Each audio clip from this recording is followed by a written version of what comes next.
Hello, everyone. Hi, everyone. Welcome to Streams of Collective Consciousness. I'm super excited to start the live stream today, Tuesday, April 15th. It's 4 p.m. Central Time. I always start my live streams this time. If you're watching the recorded version, hi. It doesn't matter what time you're watching. And if you're watching live, thank you so much for coming on a Tuesday. So today we're talking all about ethical fashion, environmentalism, and social justice. I always work out of this Canva news deck, as you may or may not know. It's in my link, so if you ever want to support me or just know about the news, it'll be down in the description. It's always available. So if you don't want to stick around the whole 2.5 hours that I live stream, you can feel free to look at that in the description.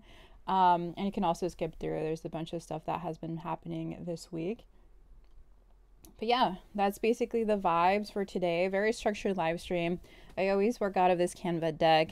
Not too confusing of a structure. So basically at 4:10ish, I start with sustainable fashion news. I always just want to delve into what's happening in the fashion industry really quickly. And then at 5, hopefully I remember to take a break. I'm not the best at remembering to take breaks. And then around 5:10ish, I talk more about eco news, positive news, any general social justice issues or topics. So if you want to ever share topics, let me know. I'll cover that later on. And then I like to end off with fashion shows, and then I do want to get into fashion gaming. I was asking my brother how to play a PS2 game on a PC system, and I was like, do I have to buy the PS2 or can I connect the PS2 to the PS5? I was just so confused. I'm figuring out fashion gaming. It's a slow moving process, but definitely want to look into it a bit more. I've never been a gamer. I've never liked games. The only thing I've ever played is the Nintendo DS handheld console for the Bratz games back when I was 10 years old, and that was really the only thing I've ever played my whole life. But I think it'll be a good hobby to live stream, especially because I don't have hobbies. I just always watch news or I'm working and I just need something that's fun. But yeah, going into how you can submit stuff. So let's say if you ever want me to talk about something, I'm super open to that. You just have to fill out this community submission form. I kind of get tunnel vision when I'm doing these live streams because I can get easily derailed. My brain can go from thing to thing without warning. So just to keep things structured, I always ask people to fill out the submission form if you ever want me to cover anything. Super open. It's just I would only cover it next live stream, which would be this upcoming Friday since it's Tuesday. I only live stream Tuesdays and Fridays. But yeah, here's a bit about me. If you want to stalk me a bit more, I'm sure you guys know I'm sure you guys know who I am. But let me check the audio while you just see the random titles I have.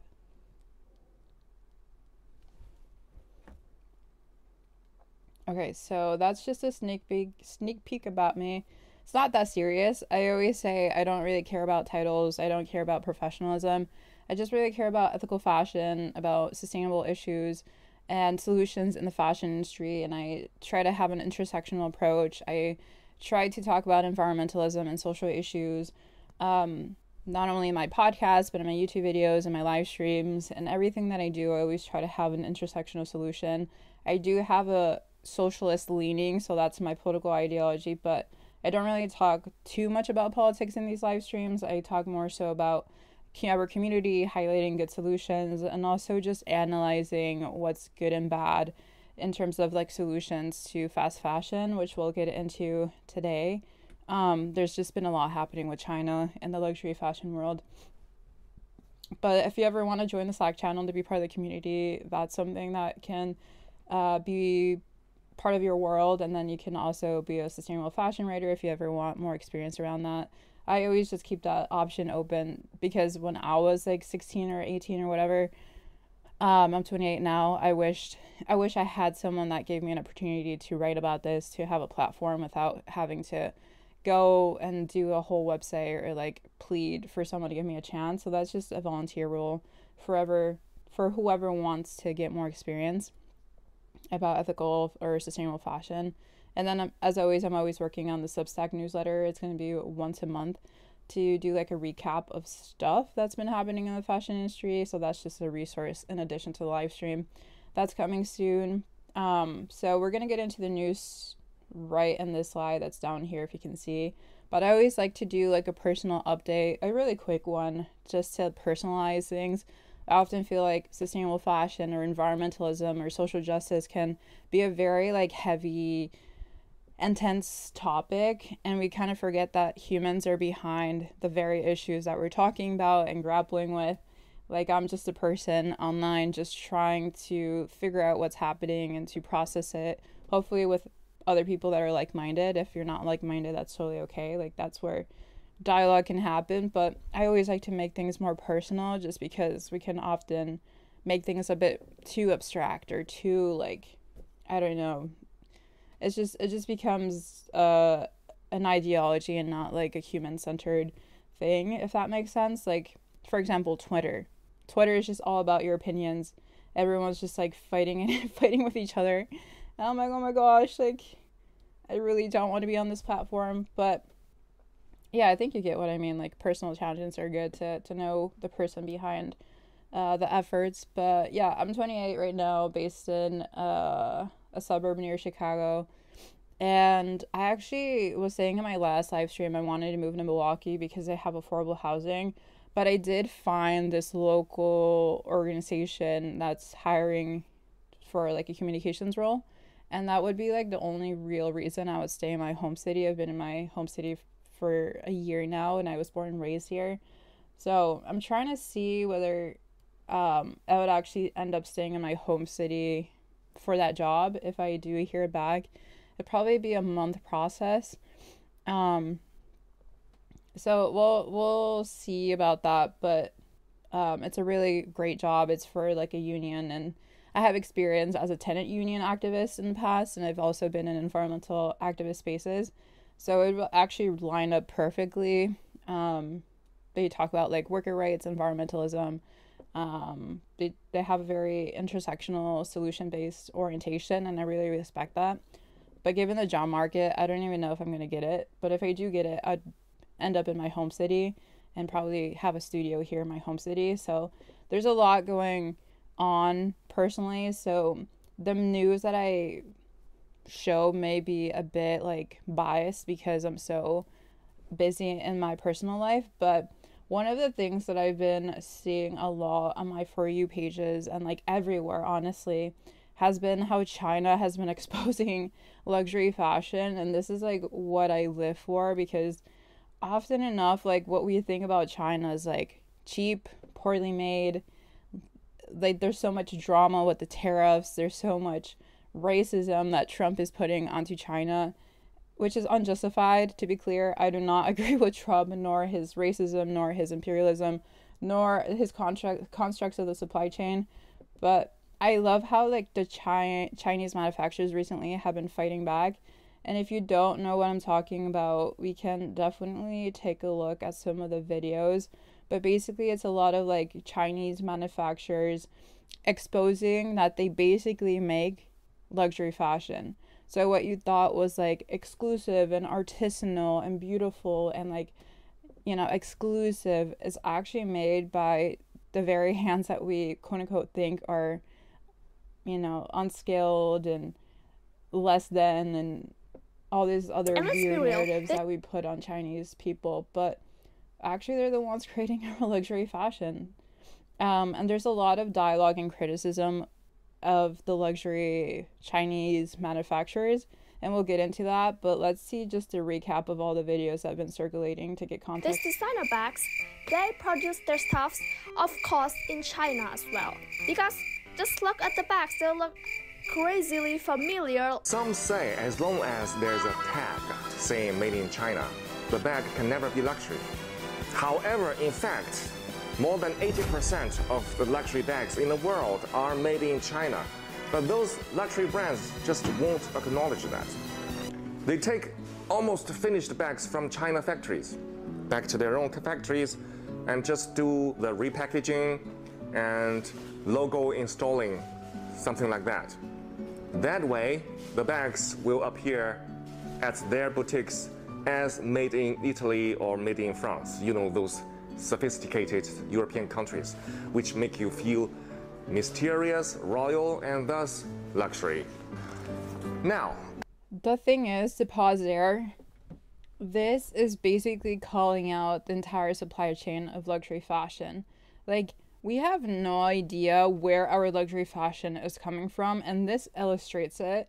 And it breaks a lot of racist stereotypes of Chinese people, and it also is a direct fight against the tariffs that the US is putting onto China. And I fully agree that Chinese manufacturers should fully show their side of the supply chain, even if they contribute one small part of the luxury fashion world, like he's explaining. It is worthwhile for us to know. And I honestly thought, hey, like, all consumers must know that luxury fashion is just an overpriced item that probably costs the same to make as a fast fashion handbag or maybe a more upper class brand, for example. But at the end of the day, like, they're all made by cheap materials and by underpaid garment workers, and yet it's just priced at a higher price based on the logo and the material status it provides. Some content creators, some influencers have gone on to even say that what these videos are showing are fake and even AI generated to give a false illusion of what's happening in the luxury fashion field, because they're so unwilling to see the truth of what's actually happening, especially within the luxury fashion field. I don't have anything to benefit from saying this is fake. I think these videos are real. I think this just illustrates what has always been there, but no one has been courageous enough, or no one has taken the time to illustrate what's happening in the supply chain, because it wasn't convenient for the manufacturers to say anything. But now with the tariffs, I think they have more to win saying that, hey, your luxury fashion is actually made from us, so you better stop underestimating us. And look at what's happening because you decided to put these tariffs on us. So I think Chinese manufacturers are being very strategic, and I don't think they're lying whatsoever. I think it's just a matter of being like, hey, this is our job market and this is what's happening, and look at America, like, your luxury fashion relies on us, so you better stop hating on us, and we're actually more talented than you think. So, but yeah, the audacity that some people are saying that these videos and claims are fake are outrageous. Close your eyes. Let's just do a little, very easy experiment in your head, okay? Imagine that you have an Hermes bag, and suddenly the label on it changed from made in France into made in China, while everything else, like leathers, zippers, and hardware, remain the same. Do you suddenly feel that your bag is not as luxury as before? If you do, that means you have been misled and poisoned by the market campaign of those luxury brands for too long. Welcome to the real world. Now you see, those bags are made in China by our intelligent and diligent Chinese artisans. Let's not be... I would also like to say that there is Chinese artisans, especially if they're the ones creating these luxury handbags. Like, you need skills to do these bags, and often enough within the sustainable fashion world, we don't go around saying, oh, these were made by Chinese artisans. Even Western sustainable fashion leaders, experts, or like change makers don't really talk about artisans in China, because I think there's also an assumption that there is no artisans in China based on this dogmatic stereotype that, oh, only factories exist there and that create made in China cheap items for the masses, like fast fashion.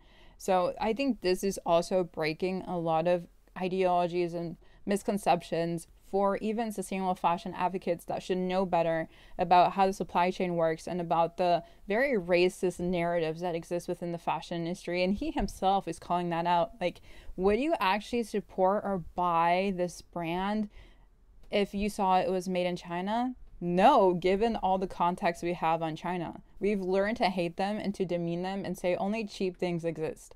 Do we want to pay $5,000 for a luxury bag from a Chinese artisan? Most of us would probably say no, because we have that wrong misconception about what's happening. Be poisoned and misled by the market campaign any longer, and be a real person. buy a bag from us, from our factory in China, see the real. This is why this bag from our factory only costs you 1,000 USD. Have y'all seen that TikTok by the Chinese guy exposing how luxury goods are actually made? Basically, he says most of the luxury brands we use every day are actually made in China, then shipped to Europe just to get rebranded and sold back to us at insane prices. Like a wedding ring that would cost $2 in China somehow turns into a $2,000 ring. China is the world's biggest manufacturing hub. 80% of your Gucci, made in China. 60% of your Prada, also made in China. Even Chanel, Fendi, Louis Vuitton, Adidas, Nike, you name it. The only real difference? China ships the products to Europe, slaps on a Made in France or Made in Italy label, and boom.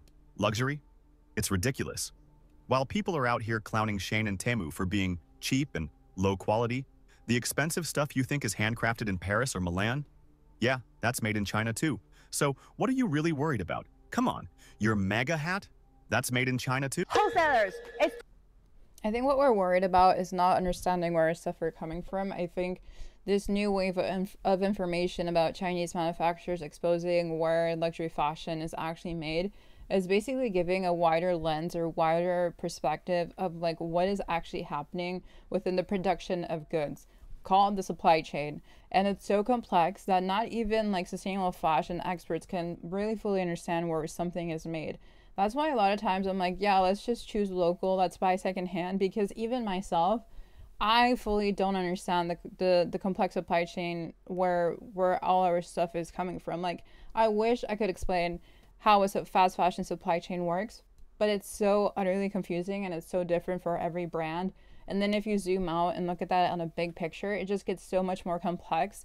So like, it's normal for a lot of items to be made in different parts. Like the zipper may come from, you know, Indonesia, and the leather may come from who knows where, and then the handles may come from a different country, but the final label of like made in blah blah blah, that is dependent on the brand.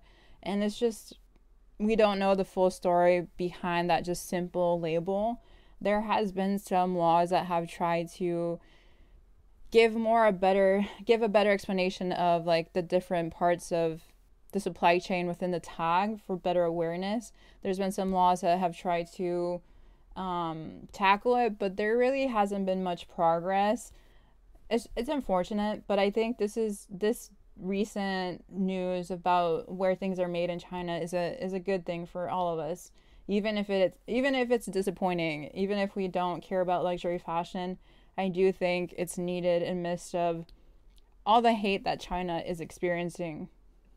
It's 2024 and you still don't know who are the suppliers behind Dior? Their knitwears and cardigans are from Beyond Garments from Hangzhou. Beyond Garments is also the supplier behind many luxury brands from America and Europe like Sandra, Maj, Versace. Second, most of the Dior's cosmetic products are actually produced by Taiho Group, which is also the supplier behind Lancôme and Loewe. Third, 24-hour packaging technology from Shenzhen provide exquisite packaging and bags for Dior. Of course, Dior has their own factories in many countries, supplies different products for them. If you want to know more about this part of the information, tell me in the comment section. Louis Vuitton and Chanel will hate me if I tell you this, revealing the secret behind big brand. Let's go!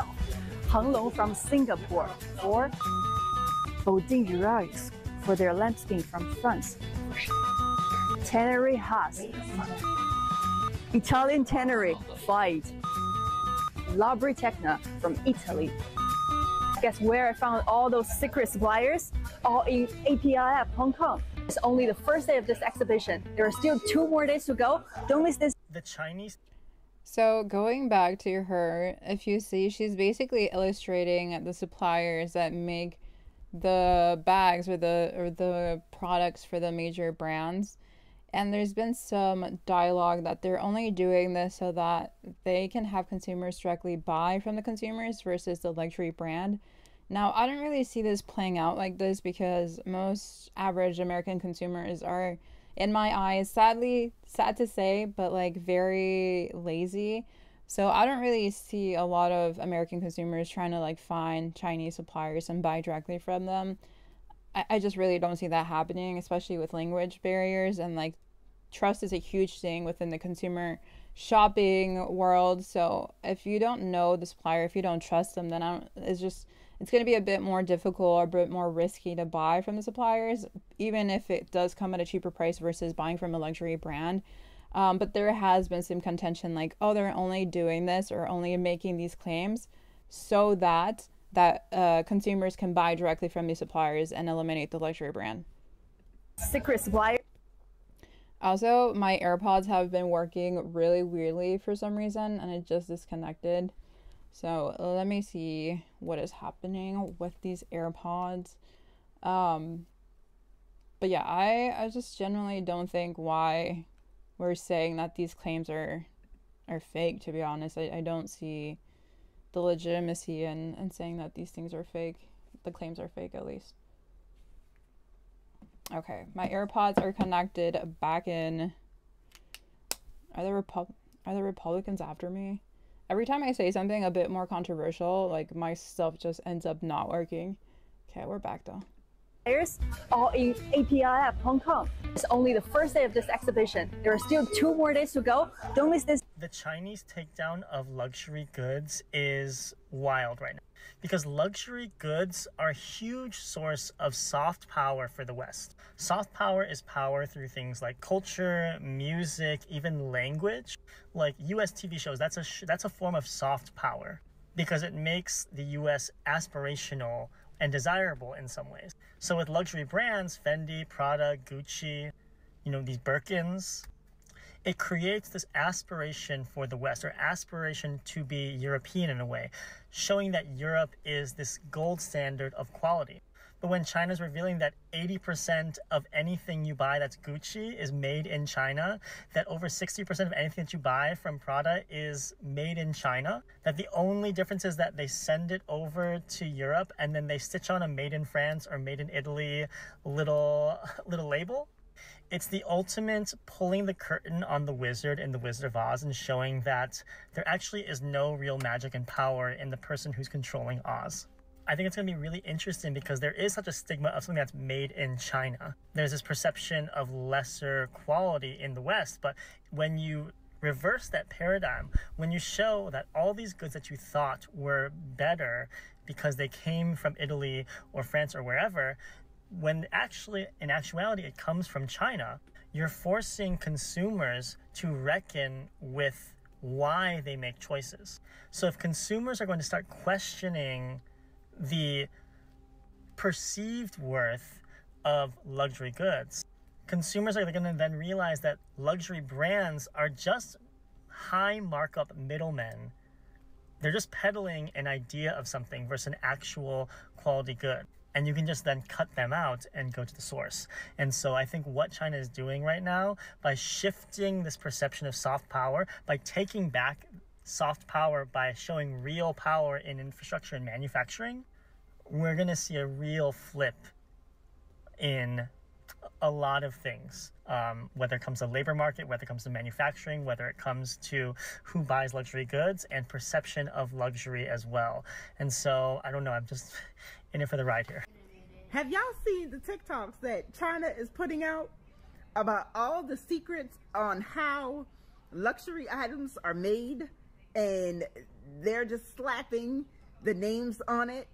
Y'all, if you have not seen the TikToks that China is putting out about the things that are being manufactured in China and brought over to the United States of America, you should go and check it out. You should go and check it out. Trump, you should have left them alone. You should have left them the fuck alone. This is the fuck around and find out stage. They are through and they are spilling all the beans. Oh my God. Chanel handbags. Chanel handbags. Cosmetics. Skims.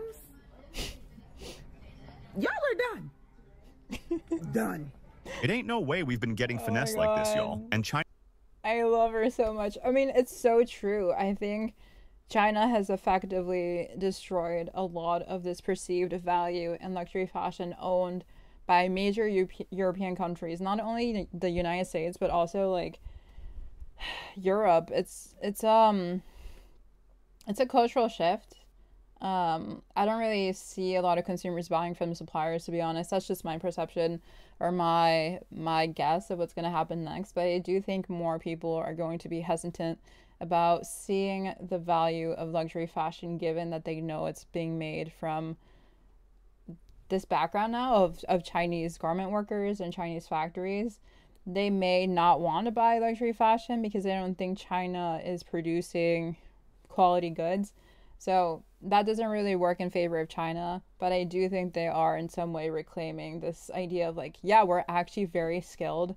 We actually have the infrastructure to create a lot of the major things that you consume.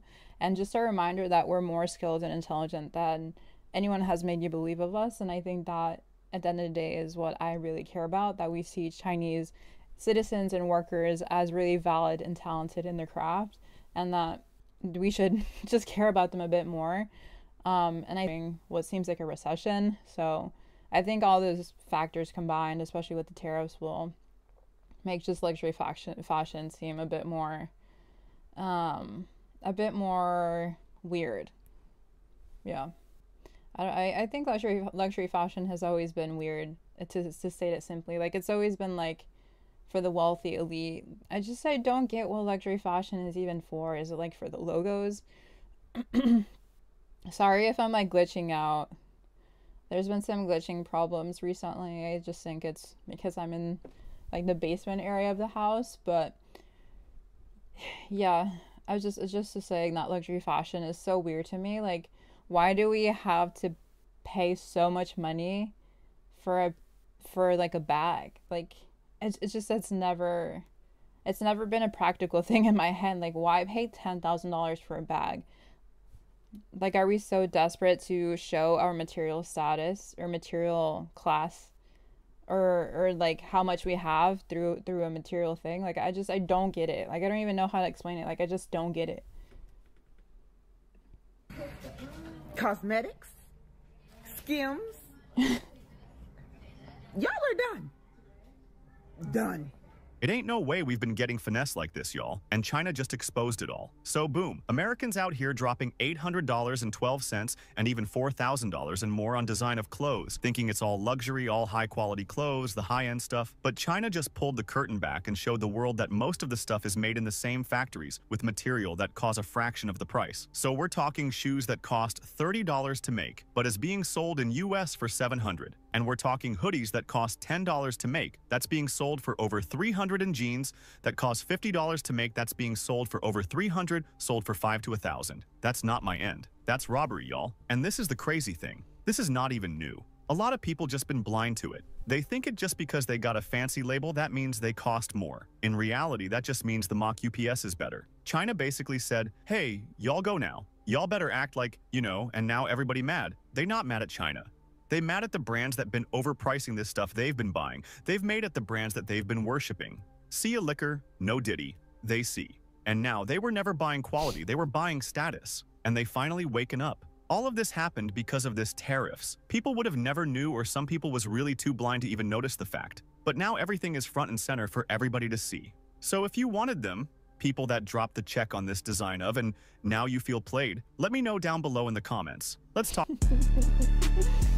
Have you ever been played by luxury fashion? Let me know in the comments. Have you been screwed over by this materialistic status that we call society?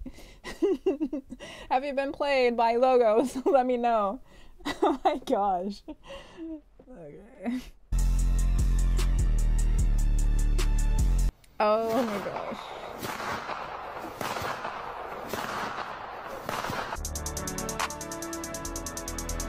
Y'all pulled up with me, I would've seen y'all niggas outside.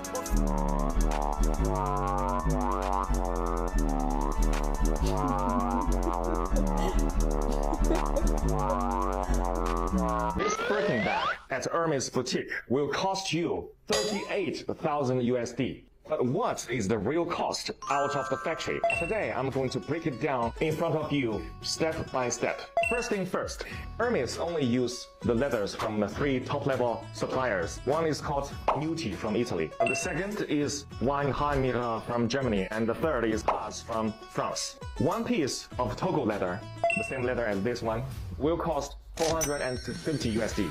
And one piece of the leather is only enough to make one Birkin, okay? The thread. And of course, for Hermes Birkin, the thread is also the best top level. It's called Fil au Chinois from France. This is actually the Rolls Royce in thread. Some other content creators and commentators even went on to claim that this was AI generated. Obviously, I don't know. But it's very interesting that all these manufacturers came out within the same time frame to explain how they make some of the luxury fashion goods that we see and consume. I have no idea. I feel like this just illustrates even more. The supply chain is so complex and so murky. And he even addresses like some things are coming from a certain country and other things are coming from another place. But like we are using really good threads. We're using really good craftsmanship to create the final product, basically. It's just I think we just need to wake up that the fast fashion industry and the luxury fashion industry are both very messed up right now. We need more laws, we need more regulations. It's not the consumer's fault for not understanding this. It's not the consumer's fault that we've been buying luxury fashion. It's not our fault that this is all so messed up, and we're finally learning about this. Unfortunately, after all this political drama basically with the tariffs and they're fighting back because of it, it's not our fault that we're in a systemic failure overall in a lot of different things. It's not our fault that we don't have affordable, good, crafted items. It is not our fault. It is not. It is essentially a lot of the government's and brands' fault that we have no idea what's actually happening. And if we're going to nitpick these videos, I think we should just understand a little bit more of how things are made, take that awareness and try to make better choices and not attack individuals, but the brands and the governments that are in charge of our fashion industry. There's only so much we can do. There is only so much that we can do. But I always say, like, we can buy secondhand. Logos don't really matter to me. That's just me, though. If logos matter to you, that's totally fine. But, like, there is amazing pieces in the thrift store. I use Depop to resell and buy stuff. Amazing pieces. I'm not saying to buy counterfeit items, but if that's what you can afford, that's what you can afford. Maybe at the end of the day, they're the same quality as the ones that people are paying $15,000 to have. Maybe they're coming from the same place. Maybe they came from the same factories. We don't know. We don't know. So we're just going to move on. I think that's a lot of analysis and like critiques of what's happening. But I really do wish Chinese manufacturers the best. And there's a newfound respect for the garment workers and for the factories that are actually producing really great quality items. It's just we've villainized them to the point of like saying they're not really doing anything good for society because all we think is like, oh, they make cheap things that we're going to throw away. And the garment workers are unskilled, untalented, which is the exact opposite of what's happening. So shout out China. I have a newfound respect for them. But there has also been a lot of Coachella fashion conversations, which I'm sure you have been exposed to on social media or YouTube. I'm a bit online too much, so I've been seeing a lot of like the outfits from influencers and celebrities, and I've been seeing conversations that the fashion in this Coachella has been, I guess, a bit cheaper and less put together than last year's. They've been saying that there's like no style this year, that it's giving like Shein. Those have been some comments. But let's just go ahead and look at this compilation of outfits. Oh my god, not the commercials. But I've always been a big fan of Coachella. It's a bit too expensive for my taste. I've been seeing that people have been paying the $1,600 something in like payment plans, which is crazy. It's way too expensive. And then it's like very intense to like find campgrounds or like camping. it all seems so disorganized. So like, I don't know. I was kind of jealous for not going, but then I saw the chaos. I'm like, no, I don't really care. But Coachella is for me more so like a place to like get fashion inspiration. But this year, I didn't really see any like really amazing pieces I was super impressed by, but that's just me. But people are having fun. I think that's what matters. But a lot of people were criticizing like the influencers and the celebrities for what they were wearing. So I'm not a fashion police. I'm not going to be like, oh my God, they look so ugly, or oh my God, like this didn't work for them. I don't know their style. I don't know who they are. I can only perceive influencers. I'm not going to be parasocial with them. So I'm going to look at these outfits simply to understand their outfit, like to see their outfit, but I'm not going to be someone to be judgy and be like, oh my God, this is so ugly. Maybe they loved it. Maybe it really fit their style. Maybe that's the only thing they could afford. I'm not going to judge them. I'm not going to assume stuff about them. So we'll just enjoy the outfits and like move on, because that's just what I do. I'm not nasty about outfits from other people. Glam. I just posted part 1 if you missed the makeup tutorial, but let's put on the outfit. Starting off with these pants from this brand called Homework. I am scared because it's going to be more than 100 degrees today, and I'm wearing baggy pants and a latex top, which looks like this. It is latex rubber, but looks like a wet molded t-shirt. It's so cool. It's actually a corset in the back. We lace it up with this beautiful silk. Oh, that is so cool. I love his pants. I really love this concept. Silver ribbon, and then added on pearls to the string to match the pearls on the body. The brand is Dial 999, by the way. Here's like really loosen the corset. Can't mess up this hair and makeup. I'm scared. Oh my God, I did not just spend 2 hours gluing pearls all over me to have them fall off now. If you can, just like stay stationary. Okay. Can you come help us? There we go. Okay. Okay. Okay. Oh, that's okay. I hear pearls. This is what it's looking like. Now we have to tighten the corset in the back. We're getting the corset as tight as we can possibly get it so the waist is cinched. Are you really drunk? Yeah. Okay, so the corset is tied with a lovely little bow. I think a little longer. I think it would be cute to have it like kind of like flowy. Yes, cute. Pretty. Okay, let's add the accessories. Starting off with some pearl wallet chains. We're gonna clip them onto the belt loops. Look at you, Innovative. queen. Oh yeah! And then we have all this pearl jewelry from the brand My Perlita, starting off with these bracelets. Show them the rings. Look at this. Are there any place that we should put them? Like, do you have a specific? He seems like he's having so much fun. I think that's what matters. Like personally, I wouldn't wear this outfit. I don't really see the pearls really matching that well with the color scheme. But if he's having fun, if he's enjoying that outfit, if he feels comfortable, if he likes the look, that's what should matter. It doesn't matter what I have to say. It doesn't matter if I don't like the pearls. It doesn't matter if I don't think like the rainbow makeup matches. Like it doesn't matter what other people think. If you like it, if it's your style, if you feel comfortable, if that's what you want to do, that's what you should do. That's how you should dress. Who are other people to judge if you're happy? If you're not harming anyone, I think that's amazing. So if he feels beautiful, 10 out of 10, I support. This should be a middle finger. Oh, cool. Let's see. Does this fit your pinky by chance? Probably. This is the same, or is that too big? That's really good. We have all these little pearls, and then we have this really cool like middle finger chain. I don't know what you would call this, but it's like a bracelet. Very cute. Oh my gosh. Option 1, option 2. I don't know. Which one do you think? I think that one's better. Okay. It blends in better. Option 1. Putting in the second earring, and then, oh, I didn't know we had this. Also from My Perlitas. Pretty. Guys, oh my God, I'm a pearly girly. We're gonna add on these boots from Rick Owens. And I have this bag from Dolce Vita, and then this is kind of fun as well. We got matching phone cases to each one of the looks this year. So I have my little pearl phone case and my matching pearl pop socket. Here we go, you guys. This is my outfit for Coachella, day number 1. I'm so excited. I think this turned out so beautiful. Let me know what you think, and hopefully I'll see you guys there. These are the shorts that I'm gonna be wearing today for Coachella. Get dressed with me for Coachella day 1. This is the glam. It's giving cute, natural, pretty, glowy. Okay, y'all. I need to know how to do my makeup like that. I don't know how to do my makeup. Oh my God, I'm so jealous. He has a better skin than me.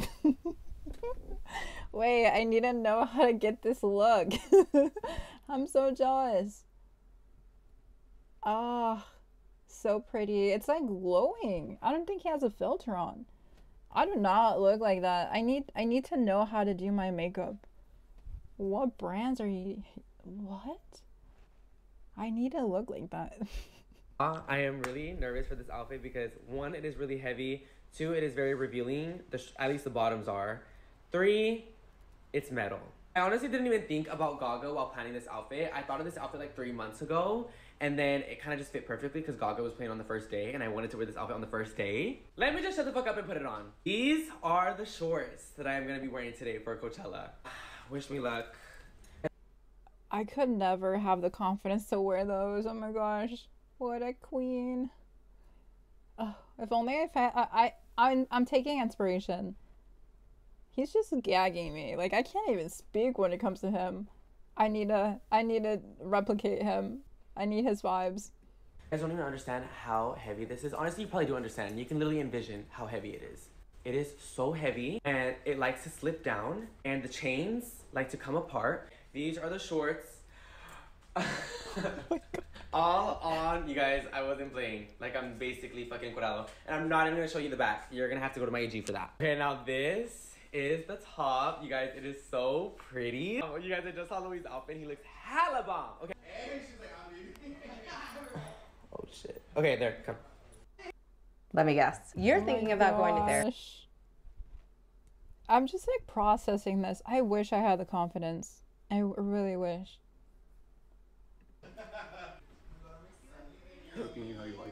Right. Also, we had to add this chain right here because this was going too far down. It's so pretty. Oh, I love the details. He's feeling it. No, literally, I need to fix that ball smart. Okay, I'm moving to the better lighting to show y'all the full fit. Wait, actually, I still need to put on shoes and jewelry, but this is the top and bottom. Oh, wait, I can't show that. All on. Oh, bitch, it's coming apart. For my earrings, I'm gonna put on these chain earrings from Melrose, and I already put one of these like little cuffs. I don't know if I should do both or just one. Ew, just one. Also, if I have a nip slip, y'all gotta let me know, but these are my shoes. They're like just chain black boots. They're very simple. Honestly, they're not even gonna be in the photos, so I really don't give a fuck. Last but not least, for my glasses, I'm gonna wear these. Actually, I might not even fully wear them. I might just like fuck around. Ooh. That's a little too much. Maybe I'm not gonna wear them. You're good. Maybe I'll wear them. Oh, they do look good as fuck on you. Yeah? Yeah, you should wear them. This is the finished day 1 look. Stay tuned on my IG to see the photos, y'all, because they're about to eat down. Okay. Love y'all, peace and curse, and if you are also going to Coachella, please stay safe. Well, they kind of are the same. It seems like a lot of people interpret Coachella outfits a bit differently. Like, it's definitely giving like bohemian, but everyone just kind of has fun. There hasn't really been a lot of consistency this year. I think maybe that's a bit of the backlash that we've seen, where it's like, oh my gosh, no one is actually dressing up like they used to. And remember the Vanessa Hudgens times when Coachella was all about like fashion and serving looks. But I just feel like people are just expanding out from this like idea of how you should look. So I feel like maybe that's where the contention is coming from. Like, oh my God, no one is really dressing like they used to. But maybe with the influx of like, unfortunately, fast fashion and online shopping and more options in general, maybe people are dressing a bit more differently than in the past.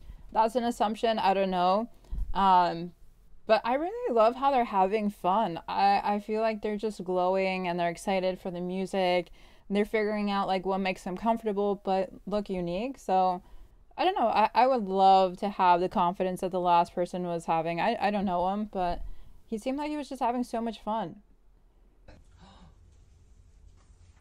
Think about Lena, she always gets the first base. Adding extra storage, a butter yellow leather. A fanny pack. Those are so good. It's on both of my arms. I want this only on my right hand. I'm gonna have it go across my neck. No, it's okay. not. It's cool. That's chic, Lena. That's a good silhouette. Okay. Pitch first. Yeah. That looks so good. I'm like 1. Yeah, but isn't there like 1 before you go? little longer. That in again. That you. This wrist. Trusting until. Gotta trust the process here. I don't know what is going on. There's a lot of colors. Her gloves are interesting for sure. I'm not judging. I would never wear this, but it seems like it's her vibe. It's like, you know what Coco Chanel says? You add everything and you take one piece away, and then that's your finished look. Okay. The silent video is kind of awkward. Get dressed with me for Coachella day 1. Lady Gaga is tonight, so we have to step out. I have this leather romper.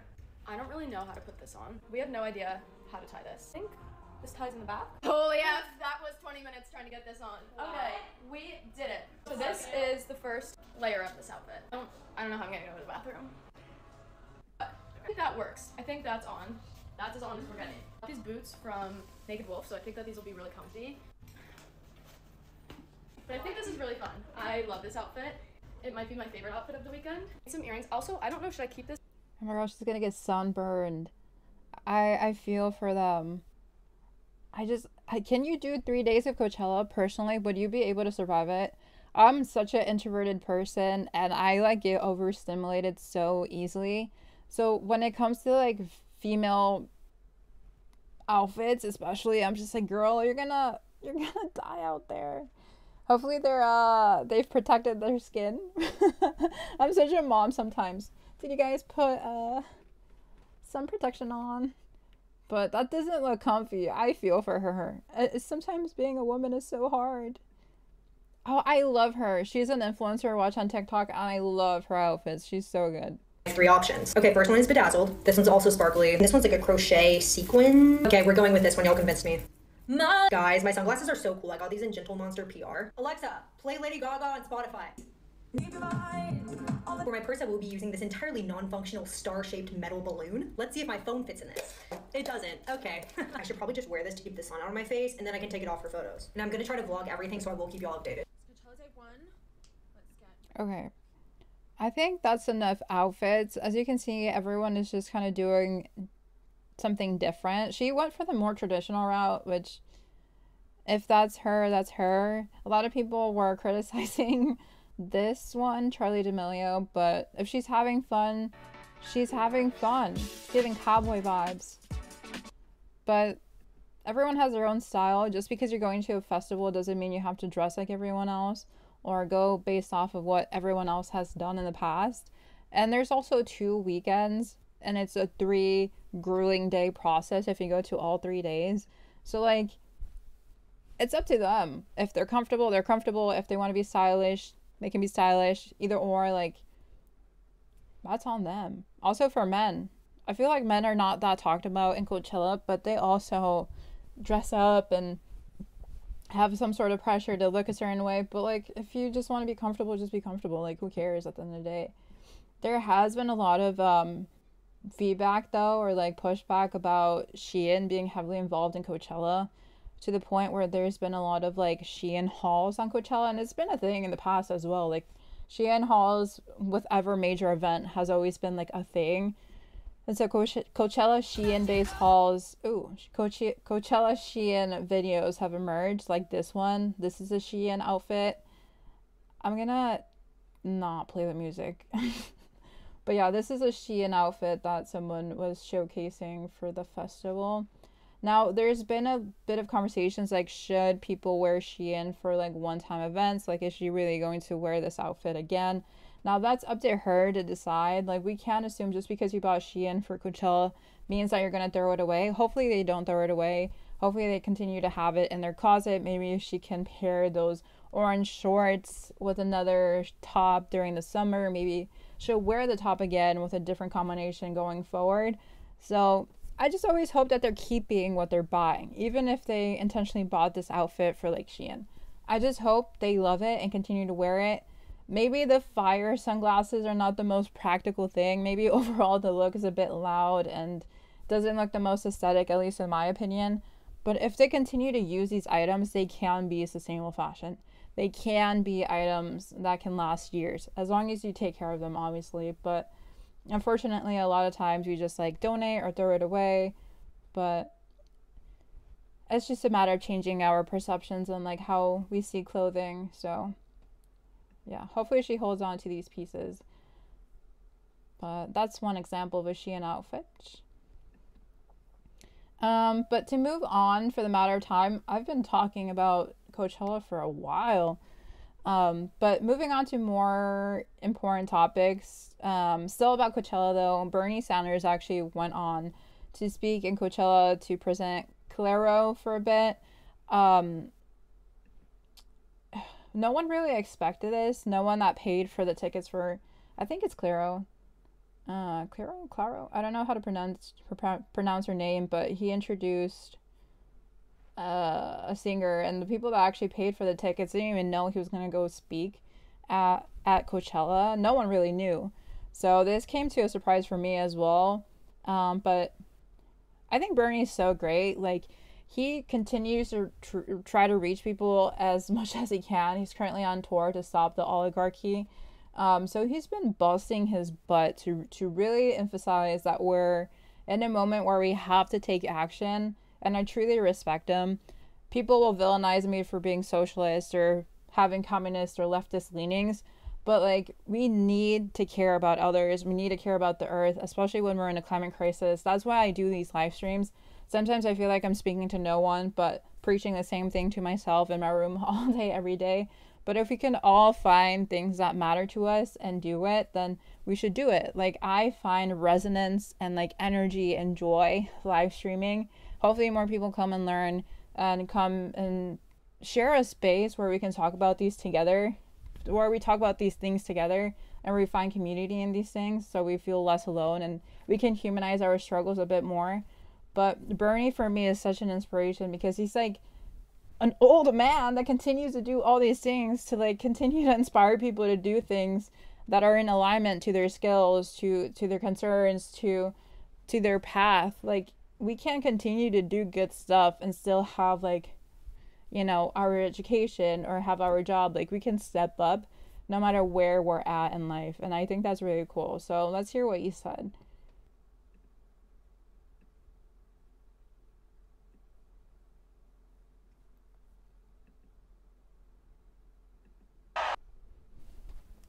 Okay, so I'm actually getting flagged for showing this video on YouTube based on that they're saying we've detected video in your stream belonging to someone else, which is Bernie's video. Very interesting how YouTube is flagging a Bernie video, which is concerning to say the least. I think it's censorship.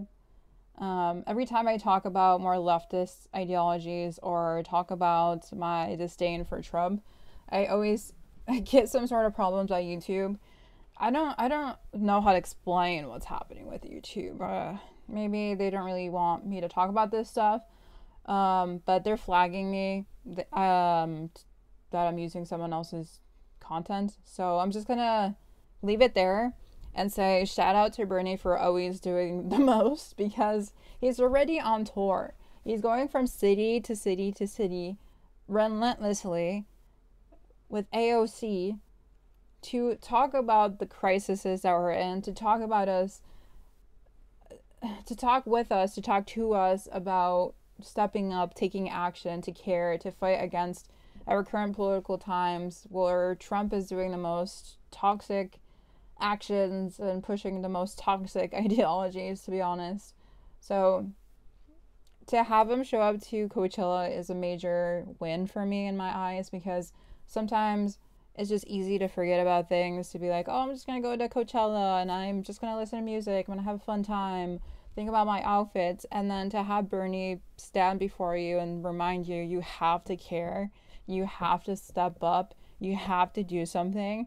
Hopefully it reaches someone, it reaches their complacency and breaks it open to like have them actually step up and do something. It breaks this like normalcy of life for them. So I hope that more people step up. It shouldn't just be a few that care. I think more and more people should come together as a collective, join unions, join social justice groups, mobilize, organize, canvas, do phone banking, know about their local politicians, know about local laws. I wish that they're more involved, I guess. So, yeah. Shout out for Bernie. Shout out to Bernie. So, yeah. Interesting, though, that I'm being flagged by showing Bernie. Also, another thing that I've noticed is that I do Bernie videos or Bernie content, I guess, on TikTok. I basically made a video like yesterday saying, oh my gosh, I admire Bernie for going to Coachella. And all the comments were by white Republicans being like, you damn communist. I'm like, gosh, okay, sorry to state the obvious here, but like, capitalism is not really working for me. So, but yeah. Seems like white Republicans really love my TikToks or love to comment on them, being like, you damn communist. Well, thanks for stating the obvious here, dude. Okay, as soon as I stopped showing the Bernie video, my my YouTube warnings went away. So I guess they didn't like me watching Bernie videos on the stream. Noted. Noted. But to move on to more Bernie content, he was actually, oh no, as soon as I say that, I get another warning. But basically, he had like the largest rally in Los Angeles. Taxes was feeling. There was like 45,000 people in this rally. Also, if my live stream ends, just know that I feel like I'm getting censored because I keep talking about Bernie. But yeah, he had the largest rally ever in LA recently to fight the oligarchy. Added $304 billion to their combined net worth on Wednesday. $304 billion. They said it was the largest one-day gain in the history of the Bloomberg Billionaires Index. And look, there are a lot of questions about the timeline of these announcements, and lawmakers are rightfully curious about who knew what and when and what they did with that information. A number of them have called for an investigation into possible insider trading to look into exactly that. But one thing we do know is that it... What are they talking about? Okay, where is the Trump or the Bernie thing? Oh, it's over here. Blah, blah, blah. Blah, blah, blah. Oh, it's over here. My bad. Why did they push him in the later end of the video? Come on, people. And AOC held their latest Fight Oligarchy event, this one in Los Angeles. They said 36,000 people turned out for this rally. They also said it's the biggest crowd either of them have ever spoken to. And yeah, Bernie's message has kind of never been more relevant than it is right now. I invite the president to come to LA. Tell the people here why you think it's a great idea to cut Medicaid and nutrition and health care so you can give tax breaks to billionaires. The destruction of our rights and democracy is directly tied to the growing and extreme wealth inequality that has been building for years in America. Across the country, voters are saying they need leaders who stand up for them. She's not happy. Okay. Well, now you know. I'm getting flagged again. Every time I show Bernie on my live stream, I get the warning. But I think you get the gist. Bernie and AOC are building momentum to fight the oligarchy. They were in LA. They had their biggest protest ever. Growing momentum. So shout out to those efforts. It's bringing hope, hopefully. I'm sure it is. And just bringing more awareness of what's happening with Trump. So I'm going to move on and talk about, let's see. Oh my gosh, I saw this Instagram post. This is a harsh pivot, but I found it funny. Where it says, me realizing in 20 years we won't be able to thrift clothes made with high quality fabrics and craftsmanship because it will be from Shein. I'm kind of concerned for the fashion industry because of this. Like, I want people to have like very amazing, cute vintage pieces. But imagine someone my age in 28 years. Shopping in a thrift store. What are they gonna find in this thrift store? Wait, what year will it be if in 28 years? Today's 2025. In 2052. 2052, what will an average 28-year-old female find in a thrift store? That's a very good question. Gosh, I really do hope I own a thrift store at that point.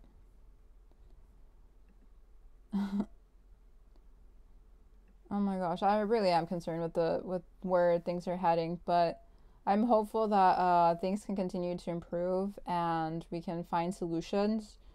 Hopefully we can find more concrete solutions within 28 years, because it doesn't really help to be like, oh my god, nothing's going to change, everything is ruined, like things are going just downhill. Like, I don't like that sort of pessimistic thinking. I do think it feels like that, like it feels inevitable to have things get worse. But I really am hopeful that things will get better, because there are solutions. We know the solutions. Just like we know the solutions to the climate crisis, just like we know the solutions to the fossil fuel industry, like we know how to fix fast fashion. So it's just laws, I feel like, at the end of the day. We need more governmental regulation, more laws, more accountability and responsibility placed on major brands. And also less focus on the race to the bottom, which basically means where brands are racing to cut costs and to increase profit. So I think that cultural shift with the laws will really be the game changer. It's just we need better politicians, and that would mean more people are aware of those running in office and being more politically active and just voting in general. Like, a lot of people don't vote, to be honest, or don't know their local lawmakers. So that's where the individual can come into play, just like being more politically aware and active. But that's going to take some time. It's going to take some time. But I'm hopeful we can become more engaged, that there is more politicians doing better laws and better action forward, and brands just end up being forced to care. They're not going to voluntarily care. They haven't cared. But if we force them, they will care. And then hopefully in 28 years, we won't end up with a bunch of trash in the thrift store. You know? You know what I'm talking about? So I have hope, though. I have hope. Let's have hope. But another interesting thing that has been happening is the conversation about models having a digital twin. And this can really affect models' work. They already struggle with getting contracted work and to get worker rights.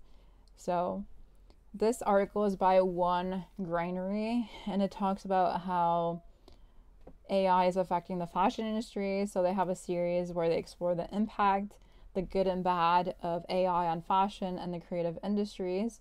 And then it goes on to explain that the other day, H&M announced it would start using AI replicas of models in its adverts and on social media, trying to lessen the impact of such a controversial decision. The company coined the expression, quote unquote, digital twin, and emphasized that each in real life model will retain the rights of their digital replicas. Through a cute, oh my gosh, this is crazy. Through a cute nickname and endorsement of a handful of models, might help reassure some. For those in the business of fashion, image creation, the photographers, stylists, and makeup artists, producers, set designers, lighting experts, and so forth, the announcement came at a moment when anxiety was already sky high regarding the future of their craft. Writing for his Substack, journalist and strategist Christopher Morency broke down the dangerous ramifications of H&M's decision. Here's the thing. The teams that keep the lights on, fashion's invisible middle class, AI doesn't just threaten their job, it deletes the need for them.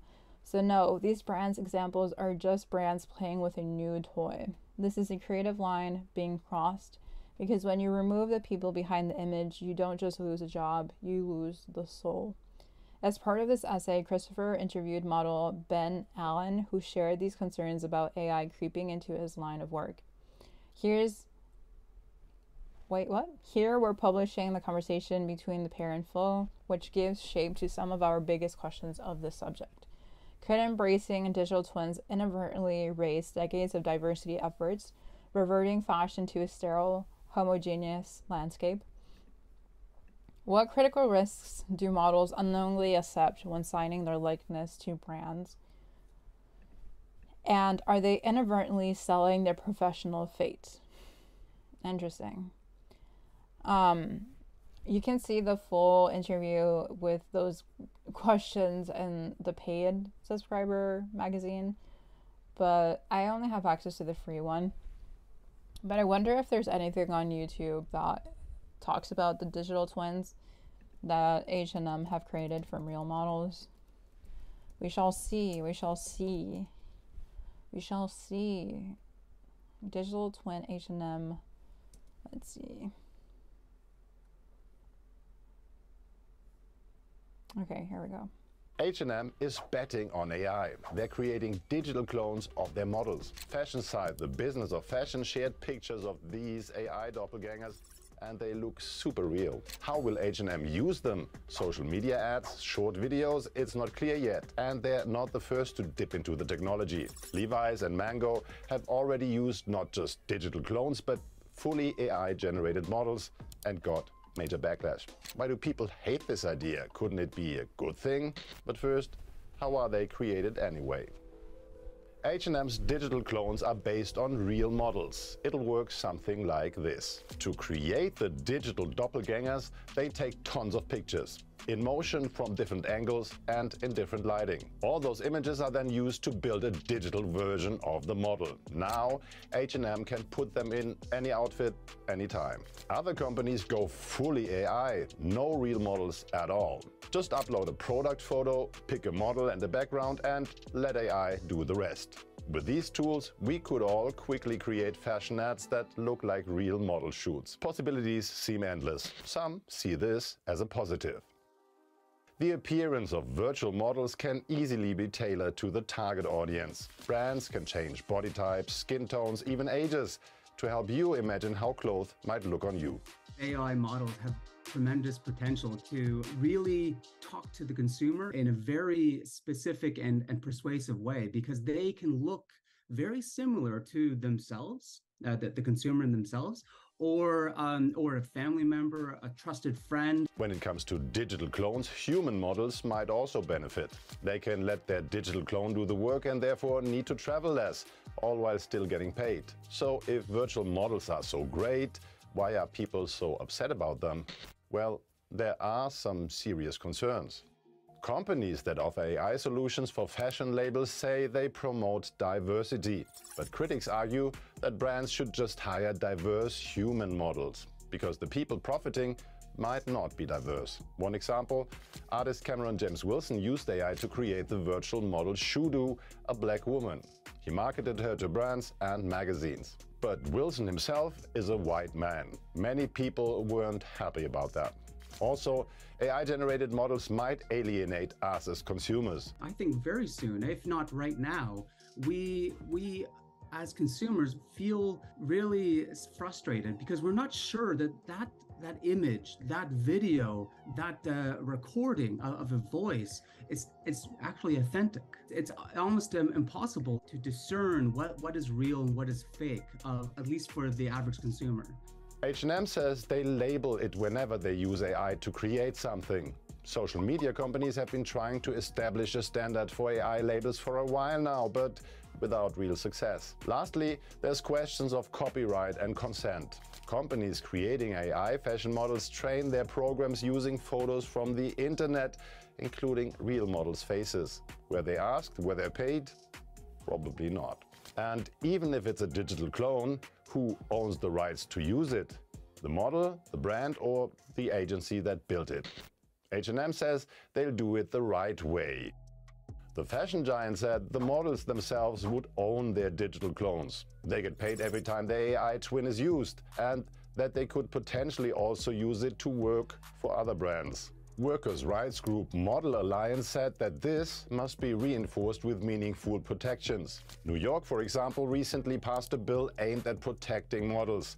It also includes guidelines on digital replicas. Model Alliance also warns that even if the models themselves are fairly paid, there's lots of other workers who might lose their jobs. Set designers, stylists, or makeup artists. What do you think about digital models?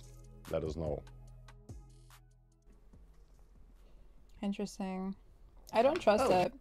I don't trust that brands are actually going to pay the models for their digital twin. I would like to see the contracts, to be honest. Like, if I was a model and I gave consent for H&M to use my digital twin, I would want the same compensation or more for them to use my digital twin. And they would ideally ask for my consent every time. Also, that they're struggling to like label or trying to work on labeling that they're using a digital twin is very interesting and concerning, because when I was young and I was entering the fashion world, I was struggling to really understand what was real in fashion magazines. And a lot of these models are retouched a lot for magazines, for billboard ads, for any campaign. Most likely they're already heavily or mostly retouched by these online softwares. And we have not seen any initiatives to clearly label that they've been retouched in these magazines or in any location indicating this has been modified. That still doesn't exist, and yet we've had magazines and like all these campaigns for years and years and years, for decades. So based on that, I don't really have confidence that the brands will actually like tell us that they're using AI. I want to have confidence in brands. I want to have confidence that they'll actually label stuff. But if they're like struggling to indicate, you know, the basic things of like retouching, are they really going to like indicate AI usage? I don't know. For me, it doesn't really follow patterns from their past. But if we have some laws, I always go for laws. If we have laws that are forcing brands to indicate that they're using AI or digital twins, they will start labeling it. Not trying to label it or working on labeling it. They will have to be forced to label the usage of digital twins, and hopefully that ensures more rights for models. But yeah, I think it's also becoming more difficult for models to find work and find gigs, especially when there's so much AI tools replicating human likeness. So I feel for the models. I think it's just going to get more competitive. Not only will they be competing with humans, they'll be competing with AI and also digital twins of other models. Oh my gosh, fashion, man. Fashion is so dystopian. It's like looking into a Black Mirror. Or like watching the Black Mirror. It's very dystopian. Very dystopian. Another thing that I wanted to talk about is, I don't know if you guys have been watching TikTok. And by TikTok, I mean this like really weird content creator that harasses retail workers. It's been very concerning. I personally did see this specific content creator harass retail workers, and I literally went not interested on the video. And then this YouTuber, his name is Gervais. I watch him all the time, and it like notes how someone can be so cruel to retail workers. And when I talk about sustainability and like solutions to the industry, to the fashion industry, we have to remember retail workers and that they're really in a back-breaking job, and customer service is no joke. I used to work at JCPenney. I worked at all these other major brands when I was younger, and let me tell you, customer service, it is torture. If you have never worked retail, I highly recommend it because it makes you strong. You have to deal with every personality on this planet, and some people are so rude and don't have basic social courtesy. It's amazing how they function in life. But this video just kind of illustrates what retail workers have to deal with on probably an everyday basis, but this one's just an extreme example, unfortunately. So let's watch it. See his. Wait. Let's rewind. I got through most of the video. I was like at 15, at the 15-minute mark. But let's just watch the beginning. Being mean to people in public. Wait. Hello and welcome back to Jarvis Johnson Gold, the premium channel that is free. It is free, but if you're watching this, you are premium. And today we're talking about a guy who's like in public and he's like being mean to people in public under the guise of pranks. But when you're messing with people who are just trying to do their jobs and then you're making money off of it. Is this sounding familiar? It's kind of a lot of content on TikTok these days, but a lot of people have sent this person to me. They go by the name TerraClout on Snapchat, but their actual name is Heston James, which sounds very old-fashioned. We're going to take a journey through their content together and see if they can reach the rare justification for bothering people just doing their jobs in public, which I am admittedly biased because I think that is a hard bar to clear. They have 1.4 million followers on TikTok. They're, you know, pretty popular everywhere with this content. They identify as the king of Arizona, which is pretty cool. I thought it was a democracy, but I'm learning new things every day. Let's just pop in some of these. Wait. I thrifted this sweatshirt and it's Arizona State University, ASU. What a coincidence. I did not plan this. What a coincidence. I don't support the content creator though, like the TikToker. I hate him. I don't like him. You'll see why. You'll see. These 20+ million view TikToks. All right. I've seen enough. We can call it there. Thanks everybody for joining. We start with a Wilhelm scream / a pig squeal. I don't know what this is. Bro's scream is diabolical. He's bro. Bro is talking about himself in the third person, which is something. Is she over that way? The scream came. Is she over there? This over on this side. It was a woman.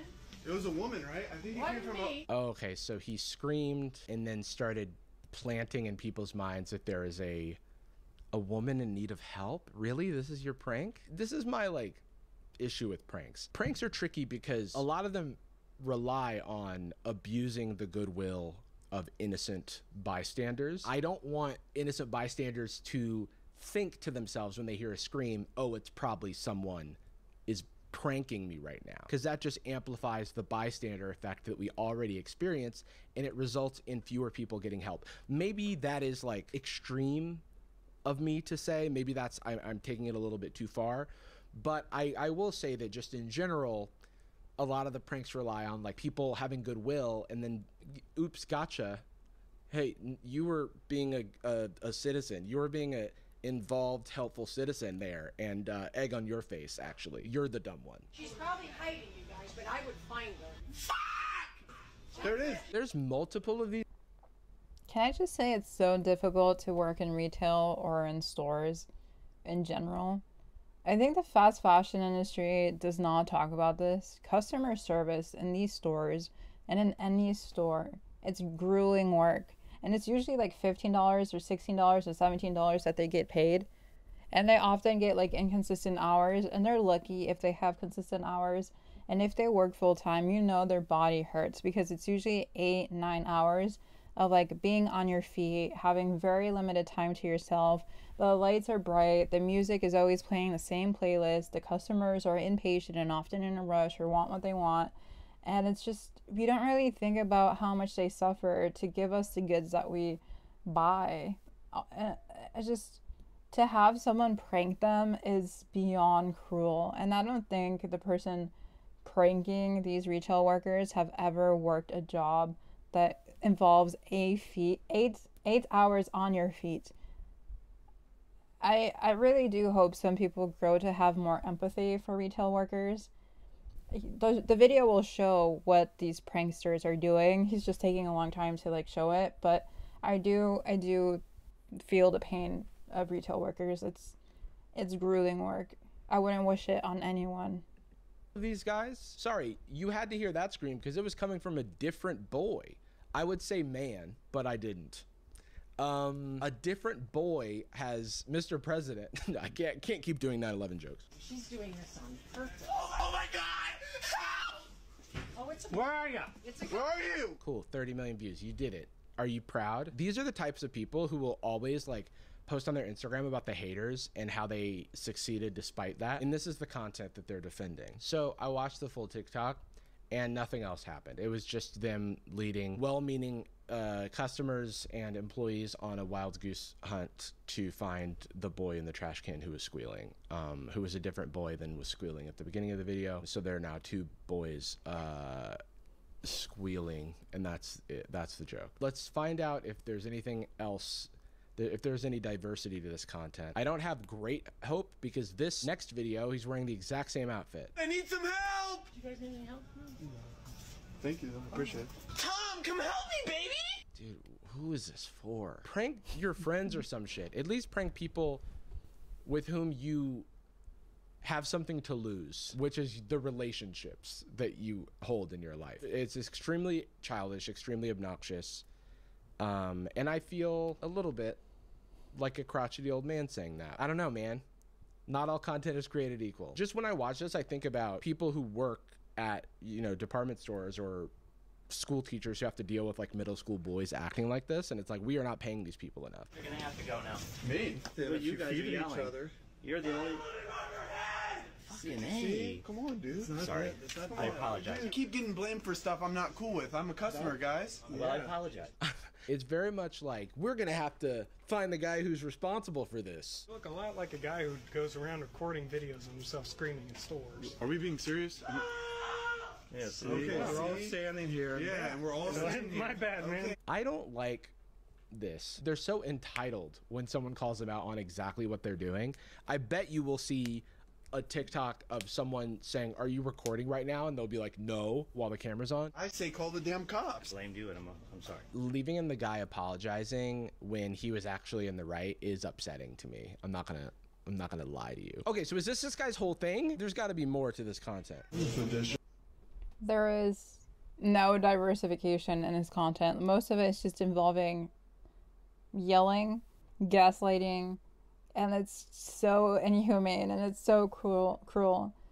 But I just wanted to showcase this because people are literally going viral and famous for doing these horrendous pranks on the poor, overworked retailers that are just simply trying to get through their shift. They have to deal with people like them to have a way to survive in this horrible economic state of the world. It's just, we have to have more sympathy for retail workers and to understand what they're going through. We're all going through so much difficult things. We don't have to yell at a store. Like, if you're gonna become viral at the expense of vulnerable retail workers, you're a different type of inhumane. That's just not needed in our current present day. Hopefully they grow a bit more empathy and care for what they're doing, but I would never, ever want to be famous if it was because of this. I could never yell at poor retail workers and gaslight them to go viral. I would never. I'd rather have my 2 views, my 4 views, and stay aligned with my values than to become this and go viral. This is not needed. Like, no one needs this. It's just a random prank that's not helping anyone except for them to make their money. Oh my god, it's so annoying. It really is. But that's what's happening in our current present day. There's just some people that just decide to be cruel and make some pranks on retail workers simply trying to survive. And I just do not agree with it. But that just showcases some of the issues that we have going on. But there is a lot of people doing good things, and that's what I like to focus on. So the rest of these news bits will be solution-based, like community-oriented things that people across the globe are trying to put together consistently to advocate for sustainability, for a better way forward, for more responsibility. So one of those is actually a eco-fashion show that's based in El Palacio de la Bolsa. I don't know what country this is at, but let's look at the YouTube video. But basically they had a eco-fashion show, and it was all about circularity. Wait, where is this from? Let me Google it. Or Eco-Easia it. Eco-Easia it. I think it's in Geneva or something. Let me see. Oh, Genova. I was close. I was close. Genova. Nice. So let's take a look at this eco fashion show that happened in Genova.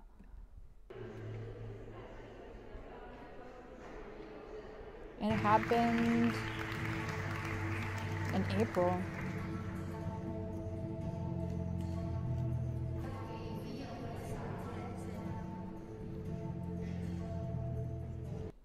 The building is so beautiful. I love it.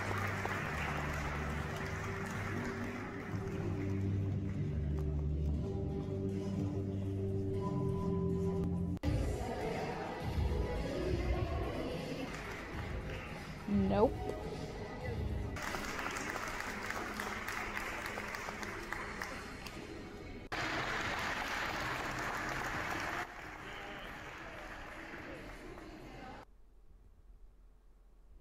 I don't know what made each piece sustainable. And it looks like there was like different designers being showcased because the pieces look different from each other. But there you go, eco fashion show. Also, I just heard, I think, what is raccoons outside of my window. There's like a little piece of land next to my window. And then there's like an attic of my next door right next to my window as well. And I feel like the raccoons are out there doing their thing because we heard them last night. Side note, talking about raccoons right now. But I swear I heard one right now. They're moving into our neighbor's attic. 3 little baby raccoons.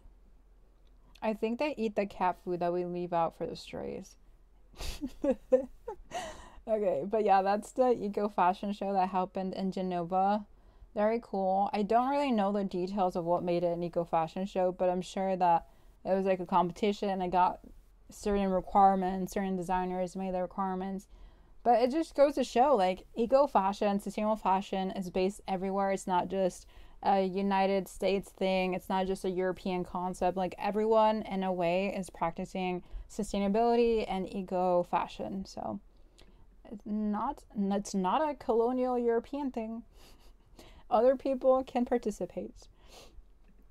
Another thing that I've been noticing is that more college students are getting involved in sustainable fashion. So the Wilfred Laurier, I don't know how to say this, Laurier University. Sorry, there was like something in my throat. This university has a thrifted pop-up shop in their university where basically they're trying to like champion sustainable, budget-friendly fashion. So it's a new student-led pop-up thrift store basically. And yeah, it was founded by Maya, who is a third-year business administration student, and basically aims to promote sustainable shopping habits and reduce the university's carbon footprint by selling low-cost secondhand lower apparel, so like college apparel that's used.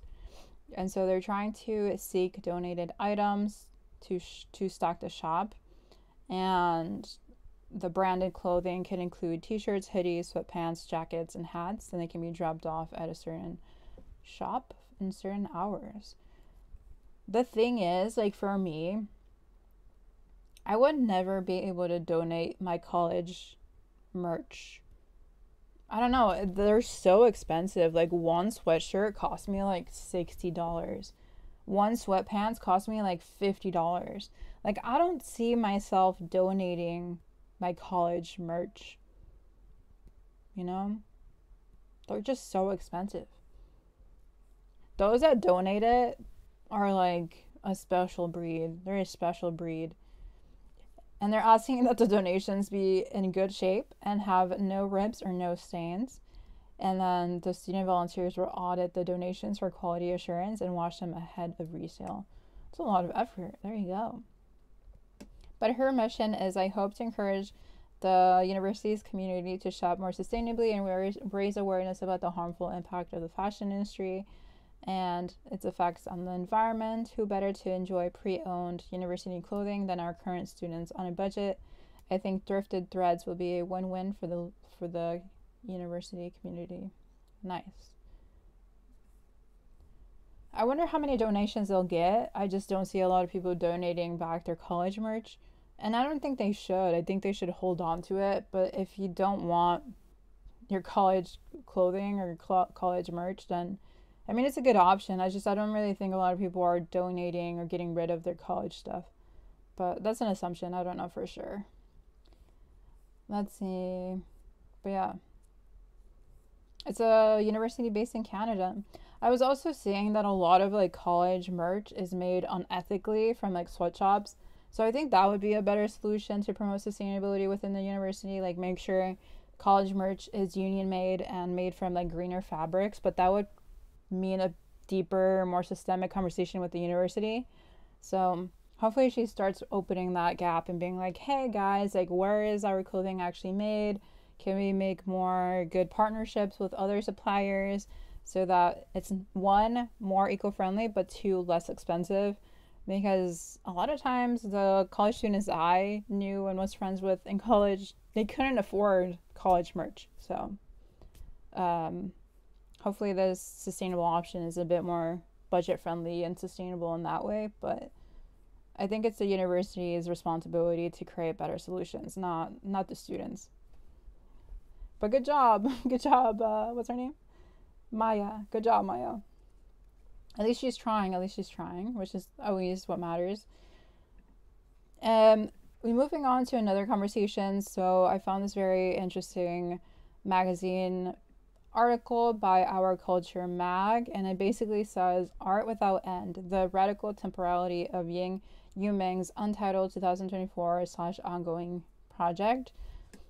I'm going to actually have the robot voice read it just because my voice is leaving. I've been talking for an hour and a half nonstop, so let's see what they gotta say. At a time when much of contemporary textile art pursues precision through digital mastery or post-digital hybridity, Yang Yumeng issues a conceptual challenge with her ongoing work Untitled 2024, first exhibited in Milan in December 2024, and measuring 12 meters at the time. The installation has since expanded to over 20 meters as of April 2025, comprised entirely of studio waste and assembled using a variation of the Chinese traditional lizibu, crackle weave, technique. The work resists finality, instead presenting itself as an open-ended process, a material archive that is perpetually in flux, in direct defiance of the art world's fixation on completeness, authorship, and fixed form. Yang's refusal to finish her work reads as both aesthetic and political provocation, at once intensely personal and structurally rigorous. Untitled is built from discarded fragments of past works, reassembled not for reuse,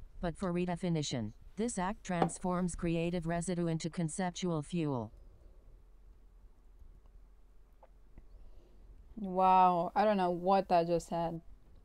This act transforms creative residue into conceptual fuel. Yes. I don't know how I would feel if I didn't finish my project. I don't know. I think it would linger in my head, but there is this idea that we always have to like have a grand finale or be the best in something and have the best ending. But let me see what else she talks about. Think piece. Let me think. Let's have us think.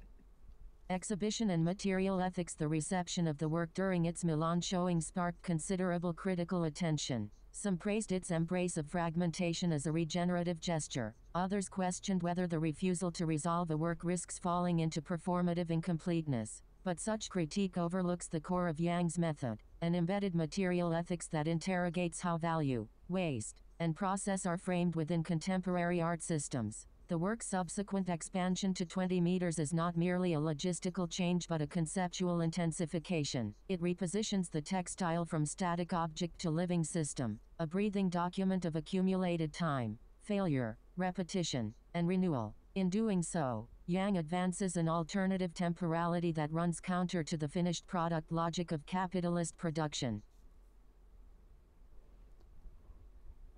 Reading this article is like trying to finish a test that you did not study for. Okay, wait, let's go over this. An embedded material ethics is what she works out of, where she is basically interrogating value, waste, and processes framed within contemporary art systems. I wonder what she means by that. I didn't understand most of what she's trying to say, but it sounds like she's putting more values and like thought into what she's doing. Grappling with time, failure, repetition, and renewal. Nice. Okay, let's just read this and kind of move on. It's kind of making my head hurt, but I respect it. Let's see. I don't really understand what they're talking about if they don't state things a bit more simply. I hate when people just like intellectualize concepts. Like just tell me what you're thinking about, like more simply. I don't understand the complex sentence. Gender, craft, and the poetics of refusal. Born and raised in a region with a significant G minority population in China, Yang's return to visit local women engaged in traditional embroidery practices informs her approach, not as mimicry, but as critical encounter. Notably, she foregrounds the creative intelligence of using leftover scraps, rejecting both exoticization and victimization. In her own words, sympathy is the luxury of the privileged. This is not a project that celebrates scarcity. Rather, it insists on recognizing beauty as resistance, even in marginal conditions. By drawing on a historically feminized craft medium and refusing to finish her work, Yang mounts a subtle but forceful critique of both the masculinized cult of completion and the commodification of textile labor. Her weaving is not merely decorative, it is theoretical, feminist, and insurgent.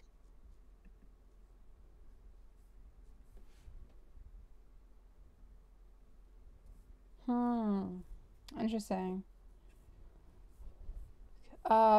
Kudos to her. I would love to have a conversation about her theoretics in a bit more detail and a bit more like concrete terms. But I think what she's doing is great. I don't really understand it. I don't understand based on how it's written, but good on her. I respect it. But I'm gonna move on for the sake of time.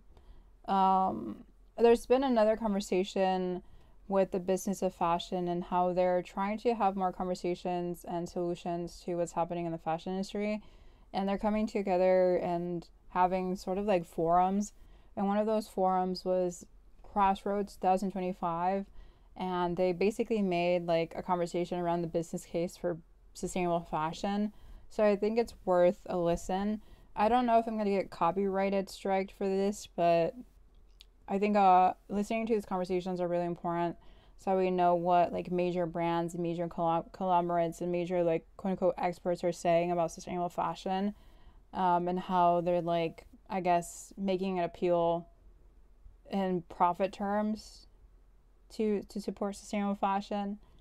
So let's see what they have to say, the business case for sustainable fashion. Probably not going to watch the whole video because it's 19 minutes and I may get copyrighted for watching it.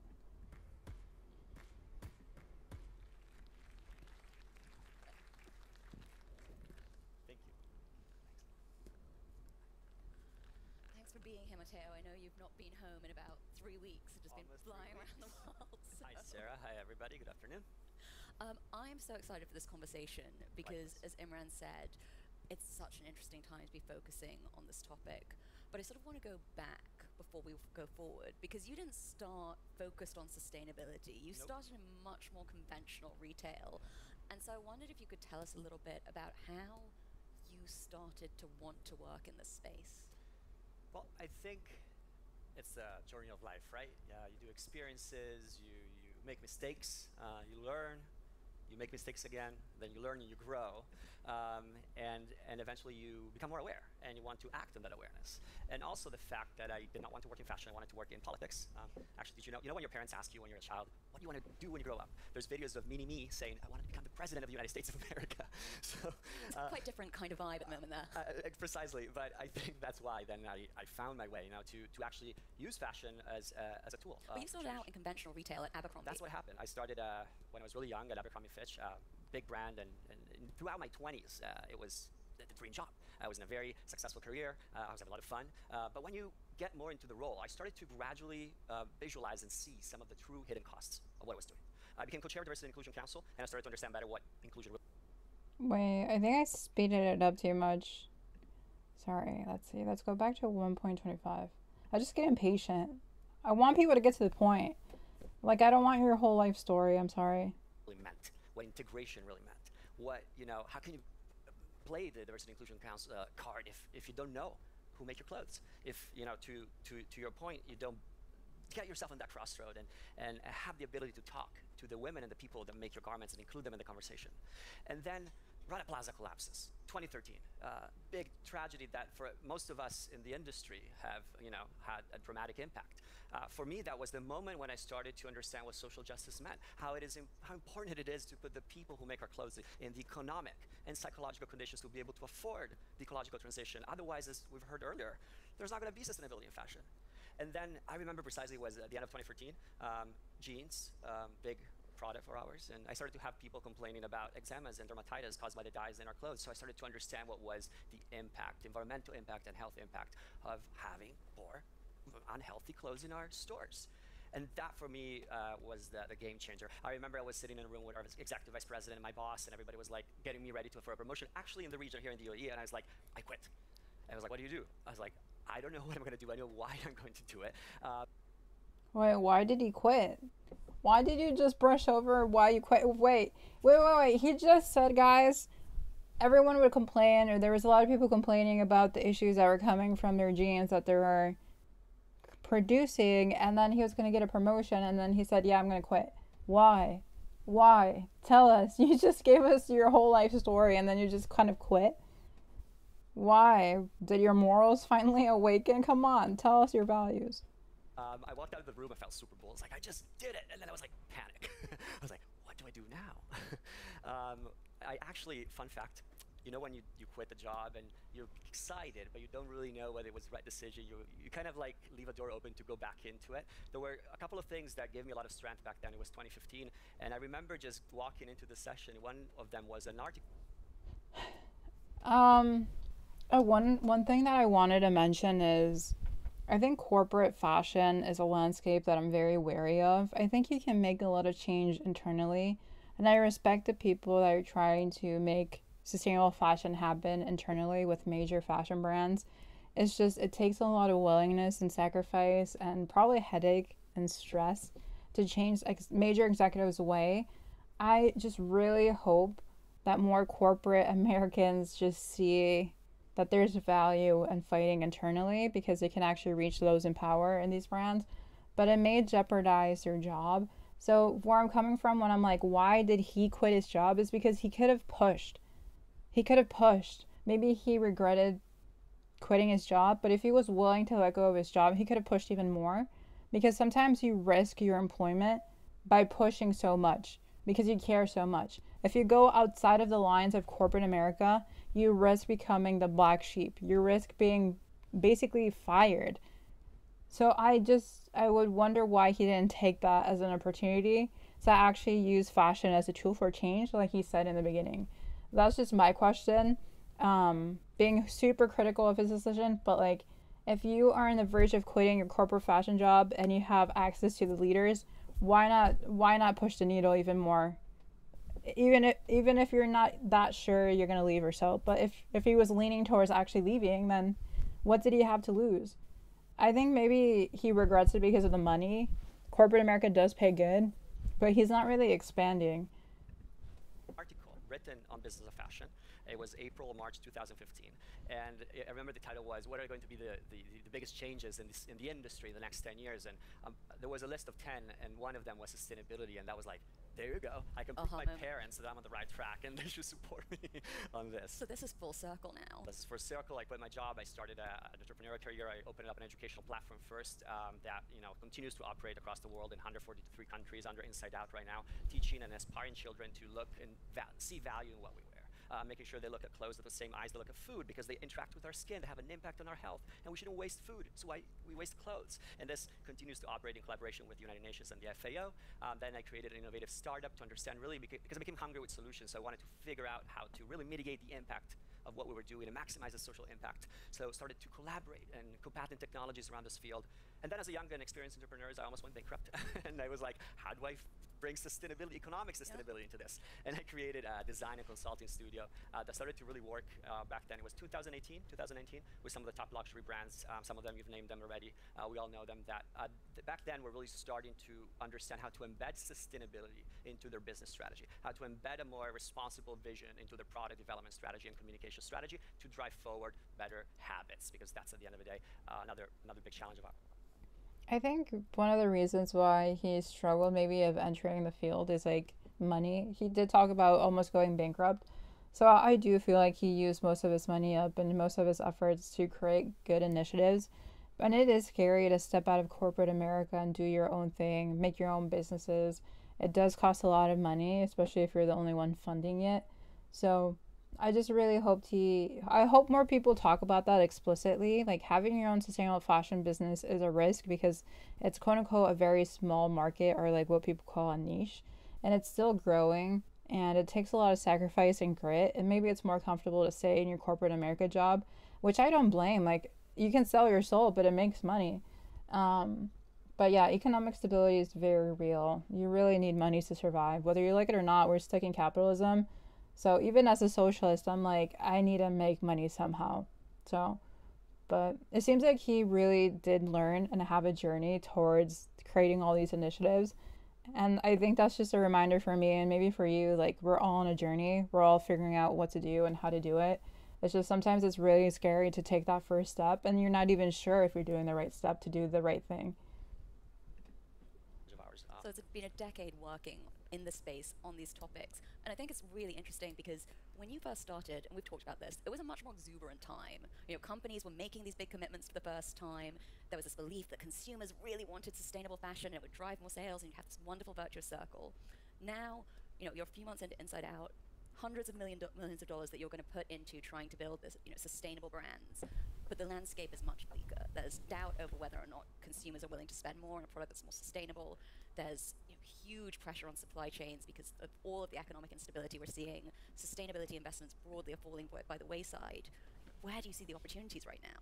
I think we see it even as a bigger opportunity. If we don't do it, who does it? If the private sector doesn't take the lead, who will?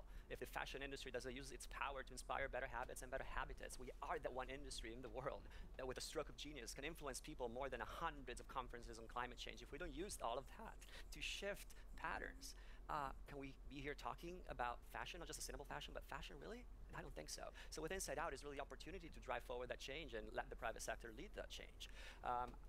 One of the opportunities that you mentioned challenges and problems. I think wherever there's a problem and a challenge, there's opportunity to actually create value if someone else hasn't. I don't necessarily agree. I think this is where differences can emerge through dialogue. I don't personally believe, from my perspective, that the private sector should be responsible of changing forward the industry. I think more so we have to reform the entire system, and we have to force current brands, major brands, to do better and be more responsible and be more accountable.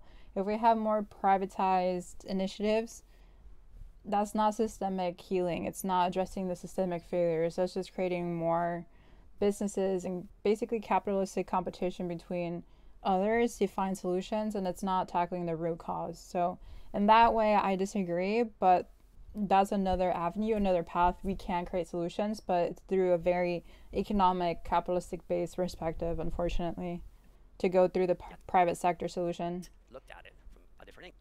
I think the value of having the private sector lead sustainable fashion is that more money can come from sustainability, and I think that's where they're coming from through this angle. But I personally don't see this as like the ideal solution, but that's just me. I just wanted to reinforce that because there's just a lot of different angles you can come towards sustainable fashion with. Different angle. And when in the fashion system, now I'm talking broadly, I talk to my teams all the times about this and other colleagues. We're a very fashion-centric system, we've always been. It's like the Copernican revolution didn't touch us, right? We think fashion, the sun is fashion and everybody else gravitates around it. It's the time to zoom out, to stop, to listen, to get at that crossroad and enable ourselves to talk to the global south, to talk to the people, understand what the real needs of the world are, what the real needs of the ecosystems we touch are, what the real needs of consumers are. When you do that, two things can happen. Either you get overwhelmed by the challenge and you just step back and like, oh my gosh, how am I going to do this? So you just keep your feet on the status quo and just head down and go down.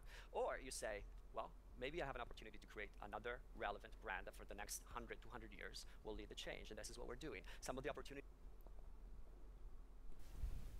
I just want to pause and repeat what you said. Maybe I have the chance to create a relevant brand for the next 200 years. So his solution of making fashion as a tool for change is to have a relevant brand for the next 200 years. That the private sector will fix the issues in the fashion industry. That you can step up by making your own brand or your own business. I've seen this a lot within the sustainable fashion space. Like I said, a lot of people who want to create change unfortunately have to carve out their own opportunities and make their own brand, make their own business to do something about the issues that they see, because a lot of major brands are not doing anything. The government's complacent. The global supply chain is just wrecked. So for individuals to take individual action, they start their own thing, their own business through the current economic model of capitalism. So in a way, like, I understand them, like, yes, like, make your brand, make your business, like, it'll probably make you money and you can probably make some solutions, but like, we don't need more businesses. We don't need more brands. What the root cause of the fashion industry is coming from is like capitalism. Capitalism is a true evil here in my eyes. It's just we need money to survive. It's just we don't need another brand though. We don't need it. We need holistic, systemic laws that tackle the issues in the fashion industry. We don't need another brand selling us more stuff. We don't. We really don't. This is not the solution in my eyes. It's not. Opportunities I see. The first one, well, I just came back from a big trip, intense trip to India. I've traveled a lot, as you know, Chile, Ghana, Indonesia, Bangladesh, and India being one of the most, the mothership of textile and dyes for many aspects is very close to our heart and to our operations. Now, when I'm there, it's fascinating talking to the farmers, talking to the people who make our clothes, really going back to the seed before I look at the garment, and how much value can be created if designs didn't start in design rooms in Milan, where I'm from, or New York or Paris, but started in the farm, in the soil. Wait, did he say he wanted to be the president of the United States, but he's from Milan? Or where's he from? That's besides the point.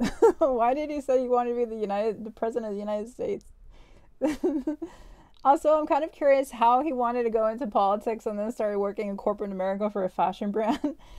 I'm trying to understand where all his ideologies came from and what they were inspired by. I'm always curious, but who knows? How much value can be created if you operate at the intersection of food and fiber, where there's the opportunity to get more benefits from a single hectare and create intersectional, cross-sector, synergistic economies, symbiotic economies for everybody? How much value can be created when you put your supply chain, again, in the conditions to be able to become a partner, to invest with you and want to walk with you, not in the redefinition of how to make a t-shirt with organic cotton, but in the mission to redefine the role of this industry in the 21st century. As an environmentalist and activist, I am excited when I do these kind of things because I see the opportunity to really mitigate the pressure on our planetary boundaries. As an empathic man, I think I am. I get excited because when I talk to the farmers about these opportunities, I see their eyes just lighting up again and actually refining love in this incredible cultural industry that we are. But as an entrepreneur, I get even more excited because I see the opportunity of shaping new markets, creating value where there's not yet, redefining legitimacy for an industry that today struggles, to Imran's point, to find a legitimate position. We produce 100 billion garments a year. Who needs another t-shirt? But we all need better brands to create better systems, better infrastructure, and shape better habits.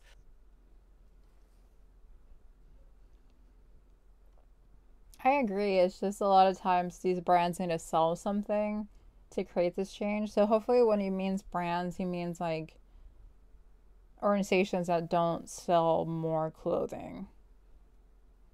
We don't need more stuff.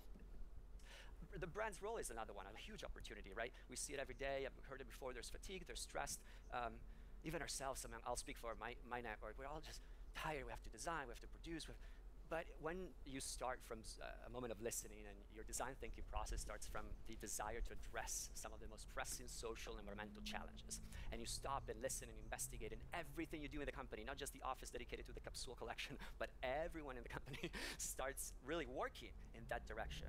Not only there are a lot of opportunities for the companies to really retain talent and get excitement up again, but there's the opportunity to redefine legitimacy and relevance in what we're doing. Again, there's no difference between what we're all wearing here and what we have for lunch an hour ago. Everything we're wearing comes from the same essential resources: air, water, land, energy. Now, the difference between this and what we ate, I cannot eat this. And there's billions of people around the world right now that are struggling, that have no access to water, food. Guys, just a reminder, we can't eat our clothing. Okay. Thank you. Scarcity, food security. So if we're still going to enjoy this industry, if we're still going to be wearing clothes because it's appropriate and we need it, we better figure out the way to make it relevant, find new functionality for our clothes. You know, I think I found the solution. Buy second hand.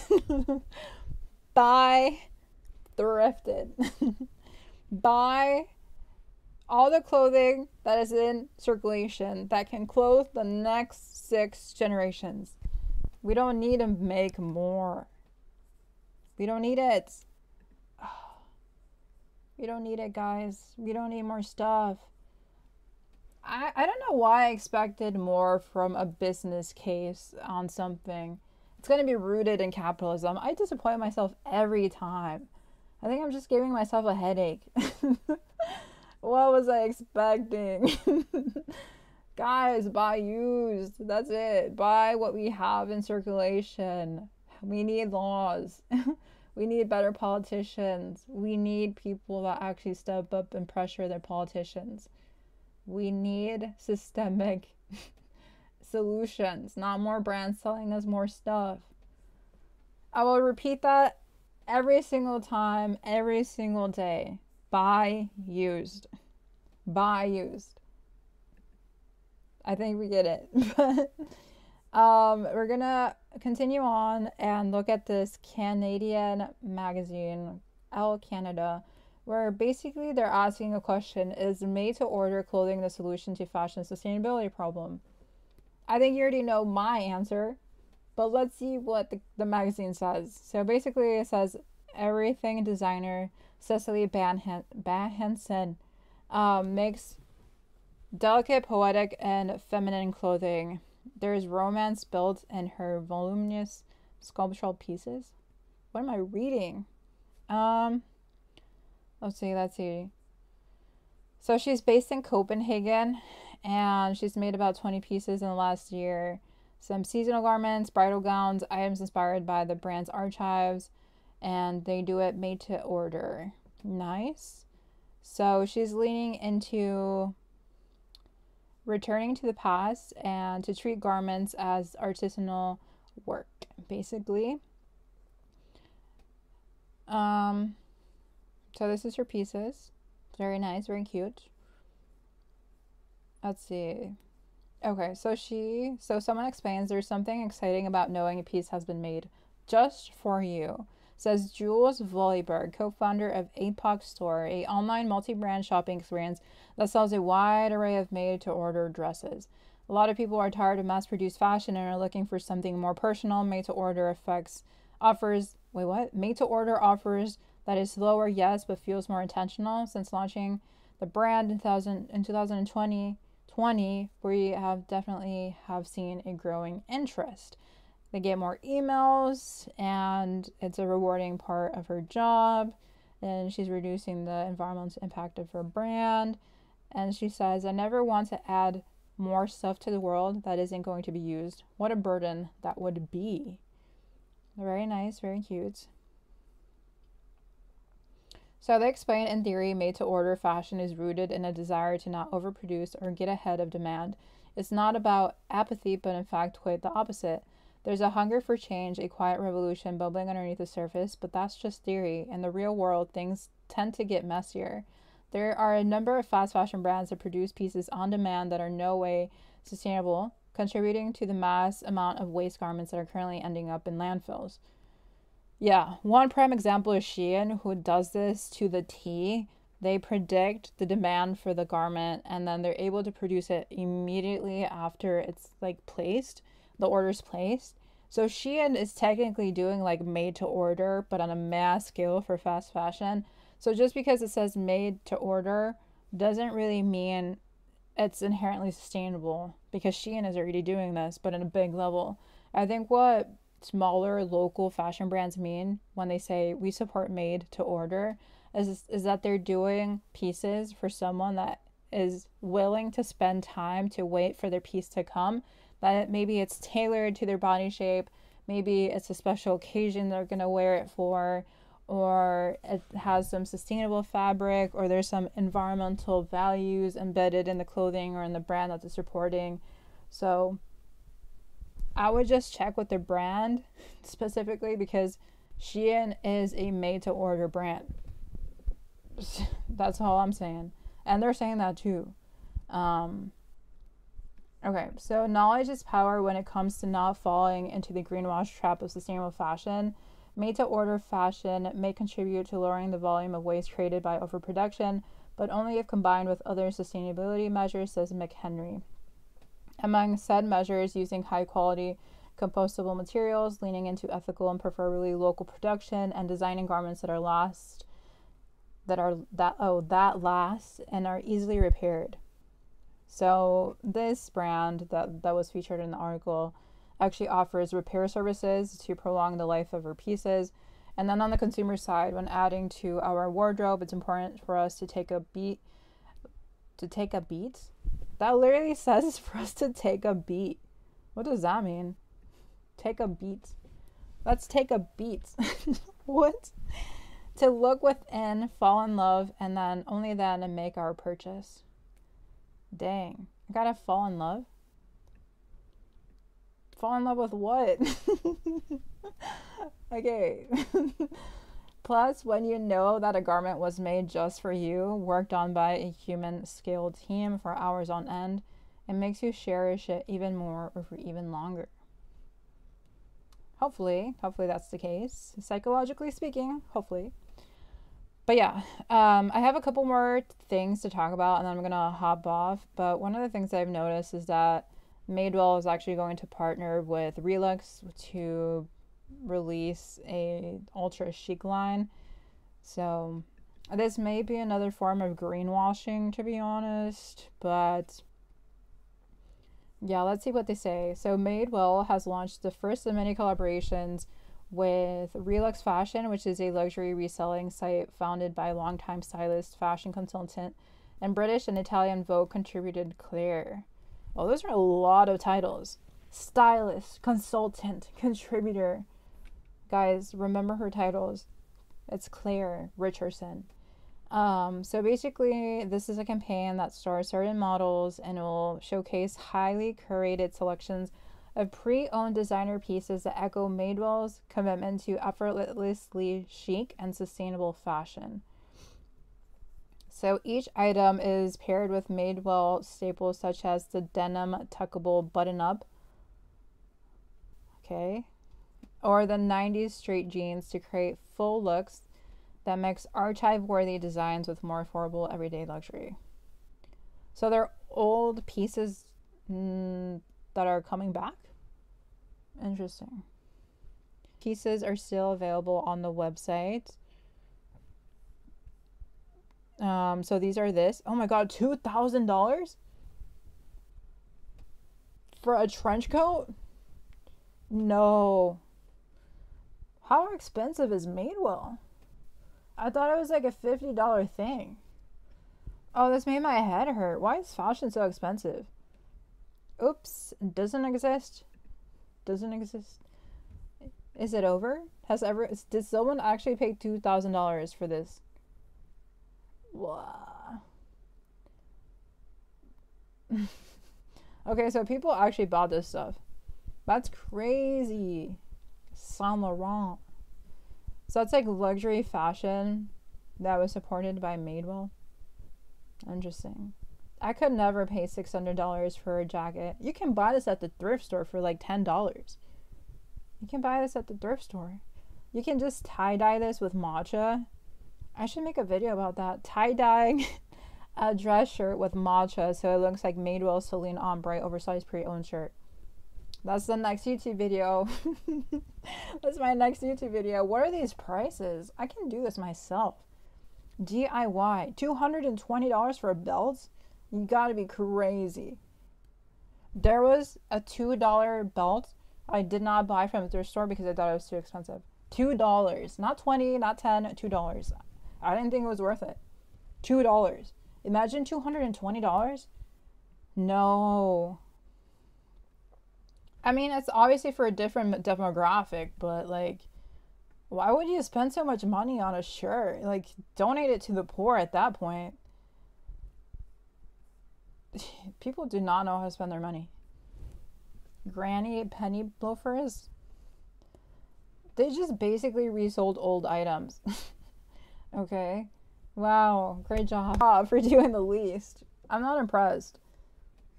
Okay, well, Madewell, do better. Do better. Last piece that I'm going to talk about is criminals selling fake vintage fashion online. Why are they saying criminals? Criminals are selling stuff online. I wonder who they're villainizing over here.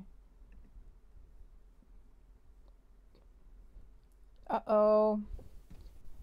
YouTube, I am loyal to you. My stream has been so laggy today. What is happening?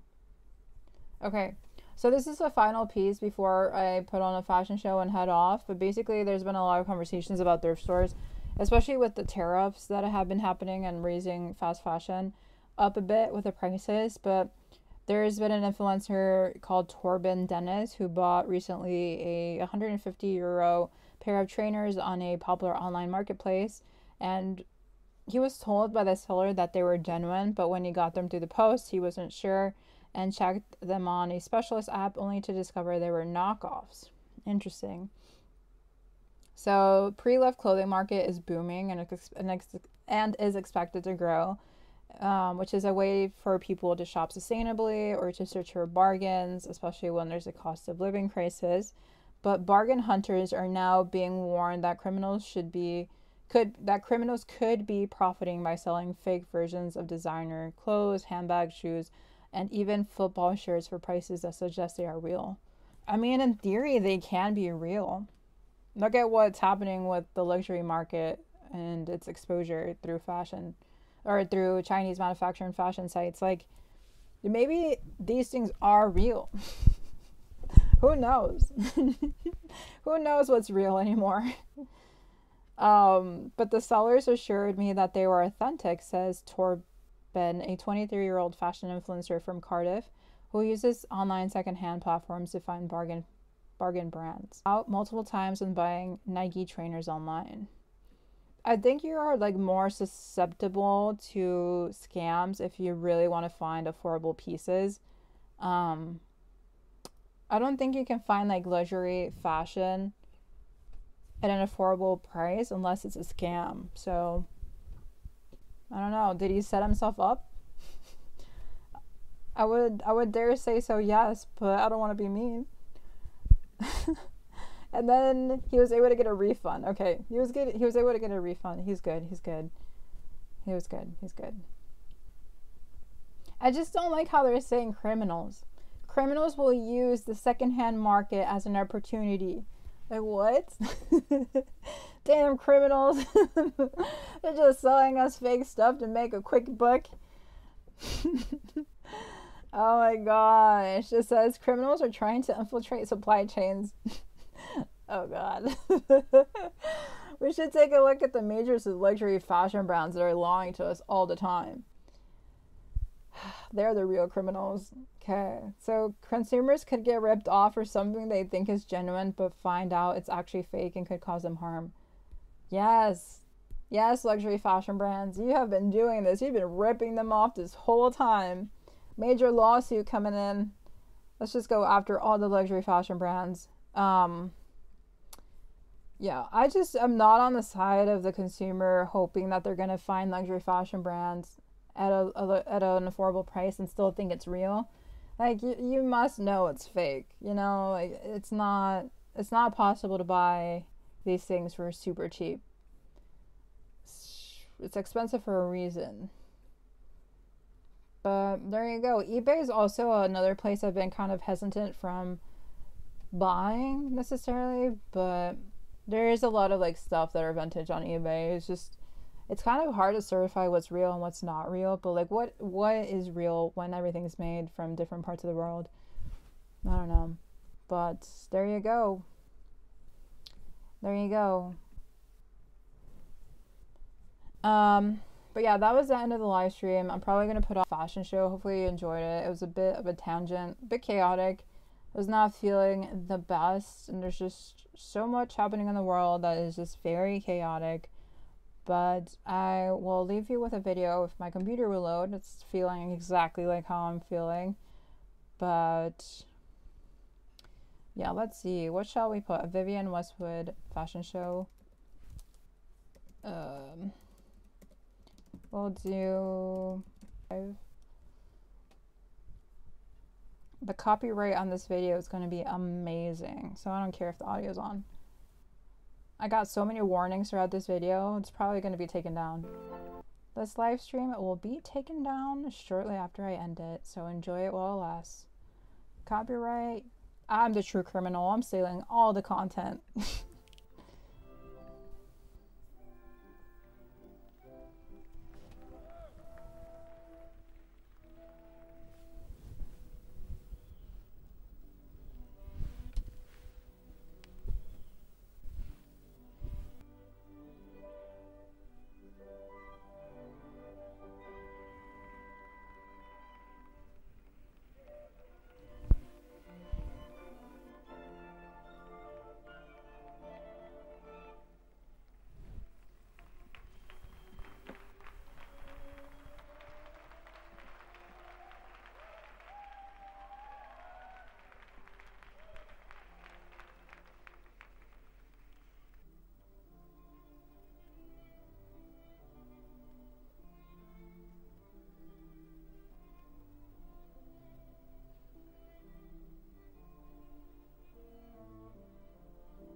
I just realized, wait, give me a second. I just realized my YouTube live stream has been glitching this whole time. Oh my gosh, I'm so sorry, guys. Ugh. So sorry. Okay, I'm gonna end it off right now. It's been glitching so bad. I already knew this in the beginning, but thank you so much for watching if you've watched, and hopefully the glitches just get resolved in the future. But until next time, see you later.